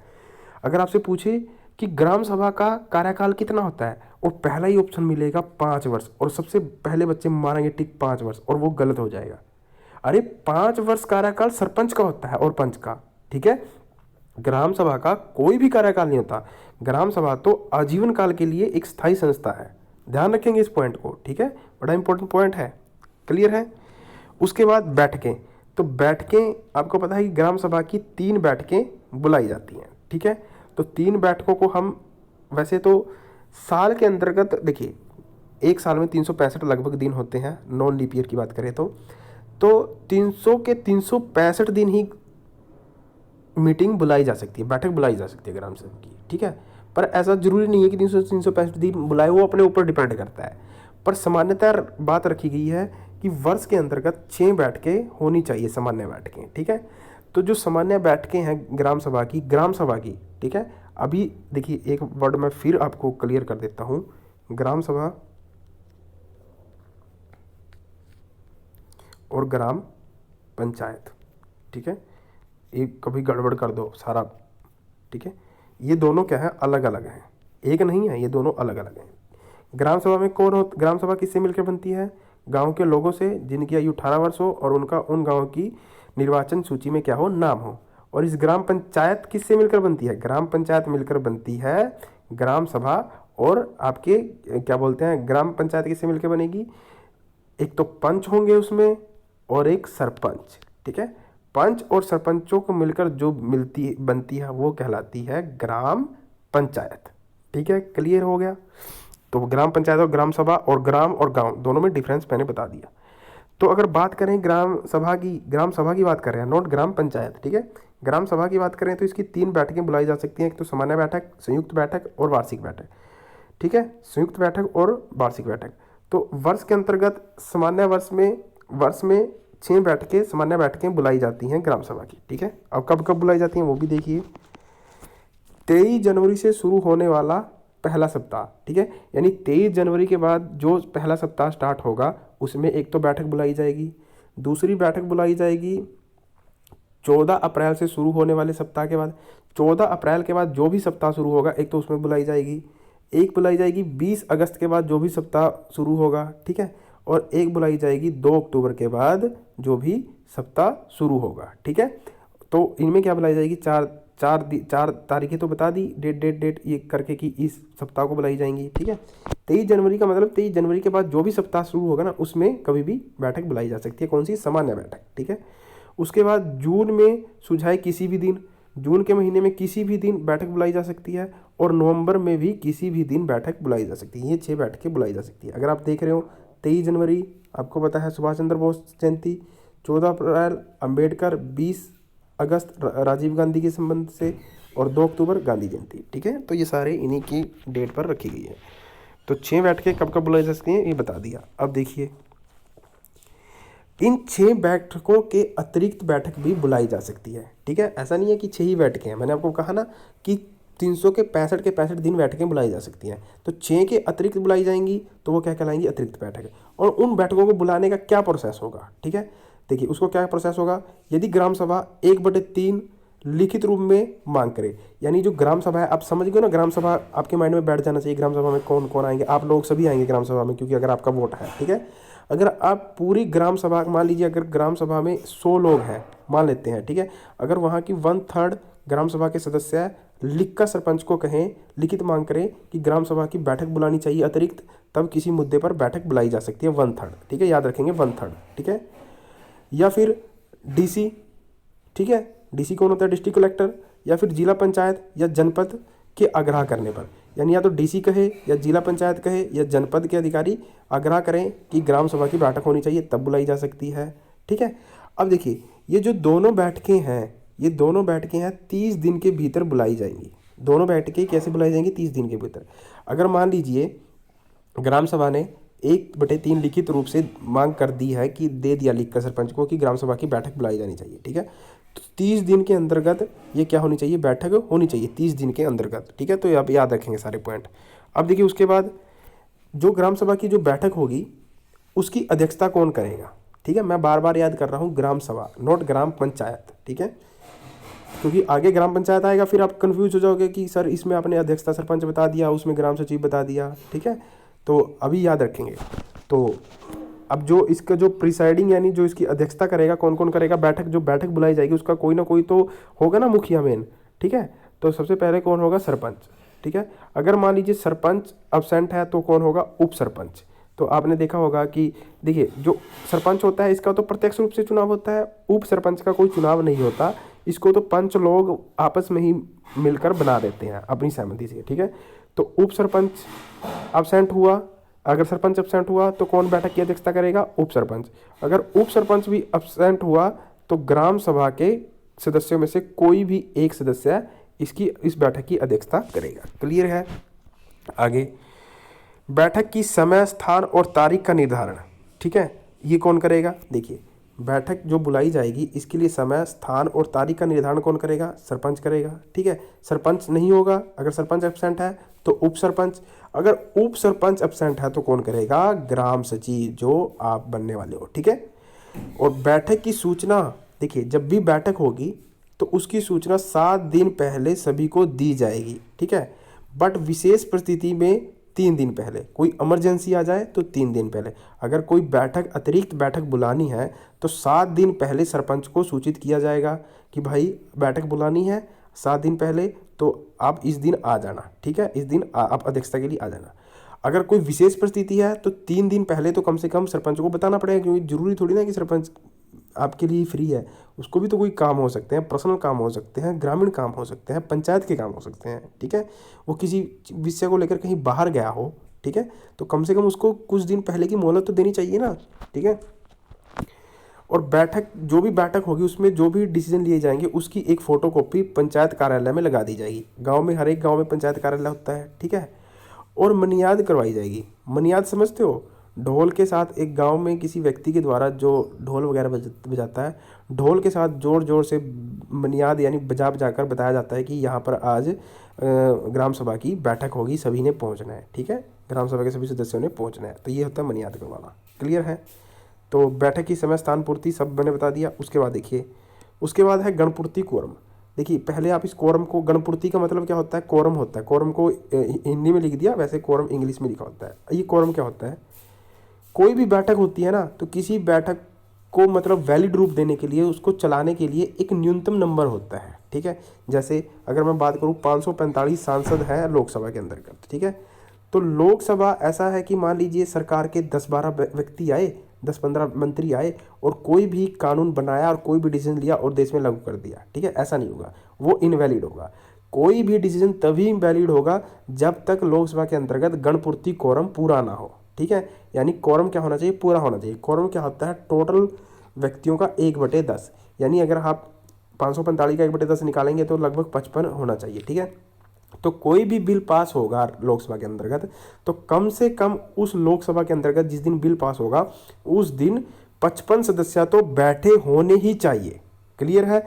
अगर 55 सदस्य से 54 सदस्य भी हुए ना और बिल पास हो गया तो वो क्या होगा? अनकॉन्स्टिट्यूशनल बिल होगा। क्लियर है? ऐसे ही पंचायतों के लिए क्या गया है, ग्राम सभा के लिए भी क्या किया गया है? कोरम बनाया गया है, कितना? 1/10, ठीक है। तो जब भी ग्राम सभा की बैठक होगी तो उसमें क्या होगा? कम से कम उस बैठक के अंदर 1/10 सदस्य तो होने ही चाहिए। अगर 1/10 सदस्य नहीं हुए तो वो ग्राम सभा की बैठक क्या मानी जाएगी? कानूनी रूप से सही नहीं मानी जाएगी, वैधानिक रूप से सही नहीं मानी जाएगी, अवैधानिक मानी जाएगी। जैसे कि मान लीजिए ग्राम सभा में 100 सदस्य हैं, ठीक है, और ग्राम सभा की बैठक बुलाई गई है, तो कम से कम 10 सदस्य तो होने चाहिए। अगर 10 सदस्य भी आकर कोई बैठक करते हैं तब भी वो बैठक सही मानी जाएगी। अगर 9 सदस्य आकर कोई बैठक कर ली और उसको मतलब उस 9 सदस्यों ने बैठक कर ली और उसको लागू करवा दिया तो वो अवैधानिक मानी जाएगी, अनकॉन्स्टिट्यूशनल मानी जाएगी, वो सही नहीं मानी जाएगी। तो गणपूर्ति कोरम क्या हुआ? 1/10, यानी टोटल ग्राम सभा का 1/10 बैठक में मौजूद होना चाहिए, ठीक है। बट कोरम न होने पर, अगर मान लीजिए कोरम ना हुआ, मान लीजिए 100 सदस्य थे ग्राम सभा के, 100 में से 10 भी ना आए तो क्या होगा? तो कोरम न होने पर सरपंच बैठक को क्या कर देगा? स्थगित कर देगा, यानी उसको एडजॉर्न कर देगा, ठीक है। तो क्या कर देगा? रोक देगा। बट अगली बैठक जो कि 30 दिन के अंदर बुलाई जाएगी उसे कोरम पूर्ति की आवश्यकता नहीं होगी, ठीक है। मान लीजिए ऐसा कई बार होता है, गुटबाजी होती है गाँव के अंदर, तो मान लीजिए बैठक में लोग आना ही ना पसंद करें तो अब कोई निर्णय नहीं लिया जाएगा, ऐसा तो कोई फिर काम ही नहीं होगा ग्राम पंचायत में, ग्राम सभा के अंदर, ठीक है। तो अगर मान लीजिए पहली बैठक, जैसे ग्राम सभा की जब बैठक बुलाई गई और उसमें गणपूर्ति कोरम ना पूरा हुआ तो 30 दिन के भीतर दूसरी बैठक बुलाई जाएगी। अगर उसके अंतर्गत भी कोई ना आया, ठीक है, तब कोरम की पूर्ति की आवश्यकता नहीं होगी, तब कोरम जरूरी नहीं है, फिर चाहे 5 सदस्य बैठे हैं वही बैठकर डिसीजन ले लेंगे, ठीक है। पर यहाँ एक बात याद रखना है कि जब गणपूर्ति कोरम की आवश्यकता नहीं होगी और कोई डिसीजन लिया जाता है, तब नए विषय पर चर्चा नहीं होगी। जो पुराने विषय थे ना, जो पहले बैठक के समय पूरी नहीं हो पाए थे, पुराने विषय पर ही चर्चा होगी, नए पर चर्चा नहीं होगी, ये याद रखेंगे, ठीक है। उसके बाद है लगातार 3 बैठकों में लगातार कोरम पूर्ति अगर पूरी नहीं है तो सरपंच को नोटिस दिया जाएगा, ठीक है। अगर मान लीजिए 3 बैठकों में लगातार कोरम पूर्ति गणपूर्ति कोरम पूरा नहीं कर पाता है तो सरपंच को नोटिस दिया जाएगा। और आगे 2 चांस भी दिए जाएंगे, 2 चांस दिए जाएंगे। अगर बाद में भी नहीं कर पाता है तो उसे क्या किया जाएगा, दंडित दिया जाएगा, ठीक है। अगर गणपूर्ति कोरम नहीं अगली 3 बैठकों में भी जो सी अगली 3 बैठकें होंगी उनमें भी अगर गणपूर्ति लगातार जो अगली 3 बैठकें होंगी ना ग्राम सभा की, अगर उनमें भी गणपूर्ति कोरम ना पूरा हुआ तो सरपंच को नोटिस दिया जाएगा, ठीक है। और नोटिस दिया जाने के बाद उसको 2 चांस आगे दिए जाएंगे कि भाई तू गणपति वहाँ पे लोगों को बुला बैठक में, ठीक है, सभी को। अगर अब भी नहीं हो पाता है तो कार्रवाई होगी किस पर, सरपंच के ऊपर, ठीक है। उसके बाद है संयुक्त बैठक, जैसा कि नाम से पता है संयुक्त, ठीक है। तो ज्वाइंट जो बैठक होती है, आपको मैंने कहा ना कि जो ग्राम पंचायत होती है वो 2 गांव 3 गांव से मिलकर भी बन सकती है, ठीक है। मान लीजिए 2 गांव, अब ग्राम सभा के सदस्य तो अलग अलग होंगे ना हर गांव के, ठीक है। तो मान लीजिए 2 गांव में कोई मतभेद हो, ठीक है, किसी क्षेत्र को लेकर मतभेद हो, किसी बात को लेकर मतभेद हो जाए, तो पंचायत तो एक ही है उनकी, है ना, पंचायत तो एक ही है। तो मैंने कहा ना कि 2 गाँव की एक पंचायत हो सकती है, तो पंचायत तो उनकी एक ही है। तो 2 गांव में अगर कोई मतभेद हो तब उसको सोल्व करने के लिए क्या बुलाई जाती है, संयुक्त बैठक, ठीक है। और उसके बाद है वार्षिक बैठक। तो वार्षिक बैठक क्या होती है आपकी, जो वार्षिक बैठक होती है वो पंचायत मुख्यालय में होगी, ठीक है, जहाँ पे पंचायत का मुख्यालय होगा। और पंचायत का मुख्यालय कहाँ होता है, BDO ऑफिस में, ठीक है, ब्लॉक डेवलपमेंट ऑफिसर में, ठीक है। तो वहाँ उनका क्या होगा, वार्षिक बैठक होगी। उसके बाद 243B में पंचायतों के गठन के बारे में बताया गया है। ग्राम स्तर पर क्या होगी, ग्राम पंचायत, खंड के स्तर पर जनपद जिसको ब्लॉक समिति भी बोलते हैं, और जिला के स्तर पर जिला पंचायत, ठीक है। अब देखिए यहाँ देखिए कि जो ग्राम पंचायत के लिए जनसंख्या का निर्धारण क्या किया गया। अब ये मैं आपको किसके सापेक्ष में बता रहा हूँ, केंद्र के सापेक्ष में, ठीक है। तो अगर मान लीजिए किसी गाँव की जनसंख्या 1000 है, कम से कम 1000 होनी चाहिए, वहीं पे क्या होगी, ग्राम पंचायत का गठन किया जा सकेगा, ठीक है। बट अगर हरियाणा के कंटेक्स्ट में बात करें तो किसी भी गांव में जो जनसंख्या होनी चाहिए मिनिमम वो कितनी होनी चाहिए, कम से कम 500, ठीक है। अगर किसी गांव में 500 जनसंख्या है तो वहाँ ग्राम पंचायत गठित की जा सकती है। हालांकि 500 से कम में भी गठित की जा सकती है, पर वो एक्सेप्शनल केस है, जैसे कि जो पहाड़ी क्षेत्र है, जैसे कि मोरनी साइड। मोरनी में क्या होता है, पंचकुला में, मोरनी में आप देखेंगे वहाँ 2-2 3-3 घरों का ही एक गांव बन जाता है, उन्हीं 2-2 3-3 घरों की एक ग्राम पंचायत बन जाती है, क्योंकि वो पहाड़ी क्षेत्र है ना, तो पहाड़ी क्षेत्रों में छूट दी गई है। पर वैसे हरियाणा में कितनी लिमिट रखी गई है, कम से कम 500 लोग तो होने चाहिए उस गांव में, तभी ग्राम पंचायत क्या कर दी जाएगी, गठित कर दी जाएगी, ठीक है। अब देखिए अगर ये तो जो 1000 है मैं किसके हिसाब से लिख रहा हूँ, कॉन्स्टिट्यूशन के हिसाब से, ठीक है, जो 73वां संविधान संशोधन आया था उसके हिसाब से। अब देखिए अगर पूछा जाए कि हरियाणा में ग्राम पंचायत के गठन के लिए कम से कम कितनी जनसंख्या चाहिए, तो आप क्या कहेंगे, 500, ठीक है। अब क्वेश्चन की नेचर चेंज हो गई, क्वेश्चन में हरियाणा काट दिया गया, सीधा लिख दिया कि ग्राम पंचायत के गठन के लिए कम से कम कितनी जनसंख्या होनी चाहिए, तो आप कहेंगे 1000, ठीक है। तो देख लेना थोड़ा सा गड़बड़ हो सकती है इसमें। और वार्ड कितने होंगे ग्राम पंचायत में, 10 से 20 वार्ड, ठीक है, 10 से 20 वार्ड। ये तो था केंद्र के स्तर पर, ठीक है। और कम से कम अगर हम उसकी बात करें, हरियाणा की बात करें, तो कम से कम 6 वार्ड और ज़्यादा से ज़्यादा 20 वार्ड, ठीक है, ग्राम पंचायतों के स्तर पर। खंड के स्तर पर 5000 जनसंख्या होनी चाहिए और 10 से 25 वार्ड होंगे। जिला के स्तर पर 50,000 जनसंख्या, 10 से 35 वार्ड होंगे, ठीक है। उसके बाद आपको पता है कि जिस राज्य की जनसंख्या 20 लाख से कम है उसे मध्य स्तरीय, यानी जो ये ब्लॉक स्तर की जो पंचायत है उसका गठन करना अनिवार्य नहीं है, ठीक है। और आपको पता है कि वेस्ट बंगाल एक ऐसा राज्य है जिसकी 4 स्तरीय पंचायत व्यवस्था है, ठीक है। कौन कौन सी है, ग्राम पंचायत, अंचल पंचायत, आंचलिक परिषद और जिला परिषद, ठीक है, क्लियर है। उसके बाद है आर्टिकल 243C। तो 253C क्या बताता है, पंचायत की संरचना के बारे में बताता है। ठीक है, तो पंचायत में क्या क्या आता है, ग्राम पंचायत, जनपद पंचायत और जिला पंचायत। ठीक है, और ग्राम पंचायत में कौन कौन होते हैं, सरपंच, पंच और उप सरपंच। तो देखिए जो सरपंच होता है वो क्या है, प्रत्यक्ष विधि के द्वारा चुना जाता है, प्रत्यक्ष, जिसके आगे मैंने डी लगा रखा है, डायरेक्ट इलेक्शन से चुना जाता है। पंच भी डायरेक्ट इलेक्शन से चुने जाते हैं, उनका भी वोट होता है साथ के साथ। उप सरपंच होते हैं वो डायरेक्ट नहीं चुने जाते, इनडायरेक्ट चुने जाते हैं। ठीक है, उसके बाद जो जनपद है, ब्लॉक समिति है, उसके जो सदस्य हैं वो क्या चुने जाते हैं, डायरेक्ट। देखिए जो ये ब्लॉक समिति है ना, इसका सदस्य कौन होगा, इसका सदस्य होगा सरपंच, सीधी सी बात है। ठीक है, और जो इसका अध्यक्ष है, ब्लॉक समिति का जो अध्यक्ष है वो इनडायरेक्ट रूप से चुना जाएगा, किन के द्वारा, सदस्यों के द्वारा। ठीक है, और उपाध्यक्ष भी इनडायरेक्ट। क्लियर है। जिला पंचायत, सेम जिला पंचायत के सदस्य किस कैसे चुने जाएंगे, डायरेक्ट, और इसी के सदस्य फिर अध्यक्ष का चुनाव करेंगे और उपाध्यक्ष का चुनाव करेंगे इनडायरेक्ट। क्लियर है, ये 200 आर्टिकल 243C पे पूरा बताया गया है। उसके बाद है 243D। ठीक है, जो 243D है वो आपके आरक्षण का यानी रिजर्वेशन का प्रावधान करता है कि रिजर्वेशन कैसे होगा। जो एसटी जनसंख्या है, जो एसटी लोग हैं, शेड्यूल ट्राइब, उनकी जनसंख्या के बेस के आधार पर रिजर्वेशन होगा। एससी लोग हैं, उनकी जनसंख्या के आधार पर होगा। और ओबीसी को रिजर्वेशन देना है नहीं देना है, ये राज्य स्टेट तय करेगा, स्टेट का विधानमंडल तय करेगा। ठीक है, कि उसको रिजर्वेशन देना है या नहीं देना है। ठीक है, अगर मान लीजिए जो एससी का जो रिजर्वेशन है, अगर एससी की पॉपुलेशन वहाँ 50% से क्या है, 50% से क्या है, कम है। ठीक है, तो ओबीसी को 25% आरक्षण दिया जाएगा, ये लिखा हुआ है। ठीक है, उसके बाद है वुमेन, वुमेन को क्या दिया जाएगा, 1/3 रिजर्वेशन दिया जाएगा। पर कई स्टेट ऐसे हैं जिन्होंने क्या किया है कि उनको 50% रिजर्वेशन दे रखा है। जैसे कि बिहार सबसे पहला स्टेट था जिसने 2005 में, यहाँ कट रहा है मैं लिख देता हूँ 2005। अगर पूछा जाए ना कि किस राज्य ने सबसे पहले अब ग्राम पंचायतों में अपनी महिलाओं को 50% आरक्षण दिया था, तो आप कहेंगे, क्या कहेंगे, बिहार। और कब, 2005 में। ठीक है, हालांकि बिहार अकेला नहीं है, उत्तराखंड भी है।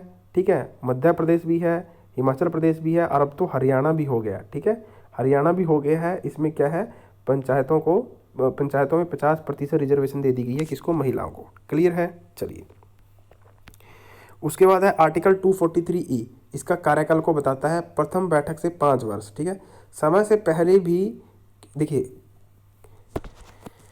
जो पंचायतों का जो कार्यकाल होता है वो कितना होता है, 5 वर्ष का। ठीक है, और ये नहीं कि जैसे कि आज चुनकर आया तो आज से वो काउंट होगा, नहीं, जब उसकी प्रथम बैठक होगी ना, प्रथम बैठक से काउंट किया जाएगा 5 वर्ष। ठीक है, याद रखेंगे। और ऐसा नहीं है कि 5 वर्ष के लिए चुन गए तो बैठ गए, फिर हटा ही नहीं सकते, समय से पहले भी उनको भंग किया जा सकता है। ठीक है, अब देखिए भंग करने में भी 2 टाइप हैं। अगर मान लीजिए किसी पंचायत को भंग किया जाता है और उसकी अवधि 6 महीने से क्या है, कम है, 6 महीने से कम है, और नए चुनाव होने के लिए, देखिए समझिए इस बात को, मैं आपको पूरा डिटेल में समझाता हूँ कि यहाँ कन्फ्यूजन हो सकता है। मैंने कहा कि समय से पहले भंग किया जा सकता है पंचायत को। ठीक है, और आपको पता है कार्यकाल है 5 साल का। ठीक है, तो मान लीजिए नए चुनाव होने के लिए समय की जो अवधि है, नए न्यू इलेक्शन होने के लिए 6 महीने से कम की है, तो जो चुनाव होंगे वो 5 वर्ष के लिए होंगे। अगर अवधि 6 महीने से अधिक है तो जो चुनाव होंगे शेष कार्यकाल के लिए होंगे। जैसे मैं आपको पूरा समझाता हूँ, मान लीजिए कोई ए नाम का व्यक्ति था, वो सरपंच बना। ठीक है, बट किसी कारणवश उसको 2 साल के बाद उसको हटा दिया गया या वहाँ से भंग कर दी गई पंचायत। ठीक है, तो अब जो अवधि है वो क्या है, 6 महीने से अधिक के लिए है ना, क्योंकि 5 साल में पूरा होने में कितना समय बचा है, 3 साल। ठीक है, जो 3 साल का जो टाइम पीरियड है वो 6 महीने से अधिक है। तो जब वहाँ जो अब जो बाई इलेक्शन होंगे, आपको पता है 6 महीने के अंदर इलेक्शन करवाने होते हैं, तो जो वहाँ बाई इलेक्शन होगा, जो 6 बाई इलेक्शन होंगे तो वो 5 वर्ष के लिए होंगे, यानी बचे हुए कार्यकाल के लिए नहीं होंगे। कितने के लिए होंगे, 5 वर्ष के लिए। क्लियर है। अगर मान लीजिए कोई सरपंच 4 साल 7 महीने कंप्लीट करने के बाद कोई पंचायत भंग हो जाती है, तो उसका कितना समय बचा, पूरा 5 वर्ष होने में 5 महीने। ठीक है, तो जो अवधि है वो 5 महीने से क्या है, जो अवधि है वो 6 महीने से क्या है, कम है। ठीक है, 6 महीने से क्या है, कम है। तो जो हाँ मैंने गलत बता दिया, उल्टा बता दिया। देखिए मैंने कहा था ना इसमें कन्फ्यूज़न है, तो थोड़ा ध्यान से पढ़ना। देखिए चुनाव समय से पहले भंग किया जा सकता है पंचायत को, तो भंग में दो ऑप्शन होंगे, यानी दो केस बनेंगे। एक तो जो टाइम पीरियड है वो 6 महीने से क्या हो, कम का हो, ठीक है। अगर 6 महीने से कम का है तो चुनाव होंगे 5 वर्ष के लिए। जैसे कि मान लीजिए ए नाम का कोई व्यक्ति है, आज वो इलेक्ट हुआ, ठीक है, और उसने अपना कार्यकाल पूरा किया 4 साल 7 महीने, ठीक है। उसका 5 साल में कितने कम रह गए महीने, 5 महीने, ठीक है। तो जो 5 महीने जो शेष बचे ना कम, जो अवधि क्या है 6 महीने से क्या है कम है, तो जो 5 महीने है ना, तो उस 5 महीने में या उसके बाद जो चुनाव होंगे ना, वो किसके लिए, कितने साल के लिए होंगे, पूरे 5 वर्ष के लिए, ठीक है। ये तो है पहला मतलब।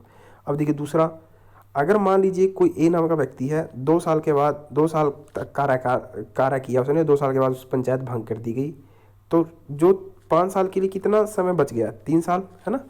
जो 3 साल की अवधि है उसको 6 महीने से अधिक है, ठीक है, तो 6 महीने से अधिक है ना, तो जो चुनाव होंगे वो शेष अवधि के लिए होंगे, शेष कार्यकाल के लिए, यानी जो 3 साल बचे हैं ना, अगर तो जब दोबारा बाई इलेक्शन होगा तो 3 साल के लिए होगा, ठीक है।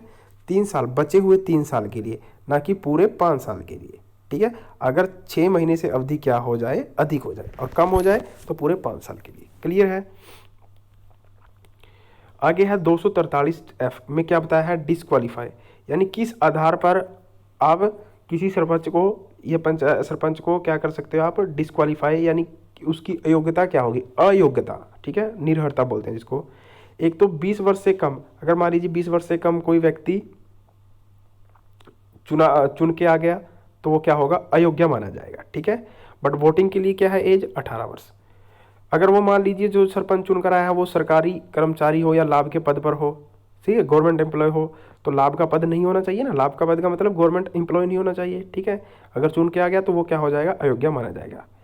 अगर 30 वर्ष से कम आयु का व्यक्ति अनपढ़ हो, मान लीजिए अगर कोई 30 वर्ष से कम आयु का व्यक्ति, मान लीजिए 28 वर्ष का है, और वो पंचायत का चुनाव लड़ता है, ठीक है, और वो अनपढ़ है, बिल्कुल ही निरक्षर है, तो वो अयोग्य होगा, सरपंच नहीं माना जाएगा वो, ठीक है, बेसिस से चुनकर आ जाए।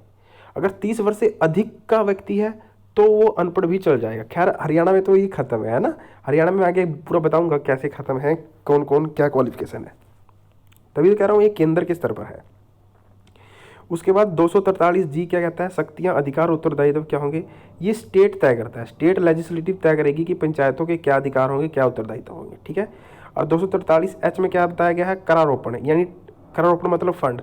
तो फंड कहाँ से आएगा पंचायतों के पास, एक तो बाजार से आएगा, है ना, जो उनके क्षेत्र में बाजार पड़ता है उस पर जो टैक्स लगाएगा वो आएगा। और जो मान लीजिए उनके एरियाज में जो मेले लगते हैं उन पर कर जो टैक्स लगेगा। अगर कोई खाली भूमि पड़ी है उसको किराए पे दिया जाता है, ठीक है। साफ सफाई, ठीक है, और निजी सोच, और वाटर टैक्स, ठीक है। वाटर जो मतलब जो पीने का पानी है उससे जो बिल आता है वो भी पंचायत के हिस्से में जाएगा, ठीक है। तो अब देखिए अगर 243I में क्या बताया गया, राज्य वित्त आयोग। क्लियर है। तो पंचायतों के लिए क्या होगा, एक राज्य वित्त आयोग, राज्य क्या करेगा, एक वित्त आयोग का गठन करेगा, ठीक है। और ये कौन गठन करेगा, गवर्नर करेगा, ठीक है। ये कौन करेगा, राज्यपाल करेगा उस राज्य का, प्रति 5 वर्ष के लिए, 5 वर्ष के लिए क्या करेगा, वित्त आयोग का गठन करेगा, ठीक है। 243J पंचायतों का लेखा जोखा, जिस लेखा जोखा कैसे होगा इसके बारे में 243J में बताया गया है, ठीक है। और 243K में पंचायतों का निर्वाचन बताया गया, ठीक है, इनका निर्वाचन कौन करेगा। तो मैंने बताया था पहले भी आपको कि जो पंचायतों का जो निर्वाचन है उनके लिए क्या बना हुआ है, राज्य निर्वाचन आयोग, ठीक है। तो पंचायतों के चुनाव कौन करवाता है, स्टेट इलेक्शन कमीशन, ठीक है। और स्टेट इलेक्शन कमीशन की जो नियुक्ति है वो कौन करता है, राज्यपाल, ठीक है। और एक बार उसको नियुक्त करने के बाद वो उसको हटा नहीं सकता, ठीक है। केवल कब हटा सकता है, जब कदाचार, यानी जब वो करप्शन करेगा, करप्शन के आधार पर ही हटाया जा सकता है, अदरवाइज नहीं हटाया जा सकता, ठीक है। उसके बाद है 243I, ये भी इंपॉर्टेंट है, राष्ट्रपति चाहे तो पंचायती राज को यूटीज यानी यूनियन टेरिटरीज में भी लागू करवा सकता है, जैसे दिल्ली और लक्षद्वीप, ये दमन द्वीप, ठीक है, पांडुचेरी। उसके बाद है 243M, इसमें ये बताया गया है कि जो पंचायती राज व्यवस्था है ना, ये कुछ विशेष क्षेत्रों में लागू नहीं होगी, जैसे कि जो 5वीं अनुसूची में जो राज्य दिए गए हैं, देखिए 5वीं अनुसूची में 10 स्टेट के नाम हैं, उनके अनुसूचित एरिया, शेड्यूल्ड ट्राइब्स एरिया, ठीक है, पूरे 10 के 10 राज्यों में नहीं, ऐसा नहीं है कि उनके 10 राज्यों में पंचायती राज लागू नहीं होगा, उनका जो अनुसूचित एरिया है ना उनमें लागू नहीं होगा। अब 5वीं सूची में 10 राज्य कौन कौन से हैं? मध्य प्रदेश, छत्तीसगढ़, राजस्थान, गुजरात, हिमाचल प्रदेश, झारखंड, उड़ीसा, ठीक है, आंध्र प्रदेश, उत्तर प्रदेश, ठीक है। तो ये आगे मैं पूरा बताऊंगा क्यों, क्योंकि उसी के बाद तो पेशा बनता है। पेशा वो किसके लिए बनता है? स्पेशल पंचायती जो सिस्टम है वो किसके लिए बनता है? एसटी के लिए, शेड्यूल ट्राइबल एरिया के लिए। क्योंकि जो पंचायती राज आया था 73rd वाला, ये अनुसूचित जातियों पर लागू नहीं था, एससी लोगों पर, एसटी लोगों पर लागू नहीं था। क्लियर है? एसटी एरियाज में। और छठी अनुसूची में ये लागू नहीं होगा। नागालैंड, मणिपुर और मेघालय और वेस्ट बंगाल का दार्जिलिंग वाला पार्ट, इन 4 राज्यों में ये लागू नहीं होगा। उसके बाद 243N, विद्यमान कानून व पंचायतों का बना रहना, ये इतना इंपॉर्टेंट नहीं है। 243O ये इंपॉर्टेंट है, ठीक है। पंचायतें क्या होंगी? न्यायालयों से क्या होंगी? वंचित होंगी, ठीक है। न्यायालयों से वंचित होने का मतलब क्या हुआ कि न्यायालय, कोर्ट इसमें इंटरफेयर नहीं करेंगे। इनके लिए क्या था? एक ट्रिब्यूनल होगा, मैंने शुरू में बताया था। अब देखिए, ये आता है पेशा अधिनियम, ये बहुत इंपॉर्टेंट है। अगर सबसे पहले आपको पेशा का मतलब क्या होना चाहिए? Panchayat extension to schedule area. Schedule मतलब जो क्या होते हैं? जनजातीय लोग होते हैं ना, जहाँ जनजातीय लोग रहते हैं उनको भी पंचायती राज में क्या किया जाए? भागीदार बनाया जाए। देखिए, एक्चुअली जब 73rd अमेंडमेंट लाया गया था तो पूरे देश में जब पंचायती राज व्यवस्था लागू हुई, पर वो जो शेड्यूल एरियाज थे ना उनमें लागू नहीं किया गया, ठीक है। क्यों नहीं किया गया? क्योंकि जो जनजातीय लोग होते हैं ना उनका एक अपना कल्चर होता है, उनसे छेड़छाड़ नहीं की जा सकती, ठीक है। तो जैसे कि आपने पढ़ा भी होगा, कहीं पहले 2-3 साल पहले न्यूज़ आई थी कि एक व्यक्ति था फॉरनर, वो अंडमान सेंटिनल द्वीप पे क्या गया था? घूमने गया था। तो वहाँ पे जो जनजातीय लोग थे उन्होंने तीर वीर मार के उसको मार दिया, ठीक है। तो कोई भी उस पर कुछ नहीं कर सकता, जबकि वहाँ के जनजातीय लोगों को पता है, मतलब उनको ये नहीं पता कि जो भारत के लोग हैं, जो दूसरी दुनिया है, उनके पास उनके तीर से भी बड़ी बड़े हथियार हैं, परमाणु बम है, पर फिर भी कुछ नहीं कर सकते क्योंकि उनका अपना एक कल्चर है, उनके साथ छेड़छाड़ नहीं की जा सकती। क्लियर है? ठीक है।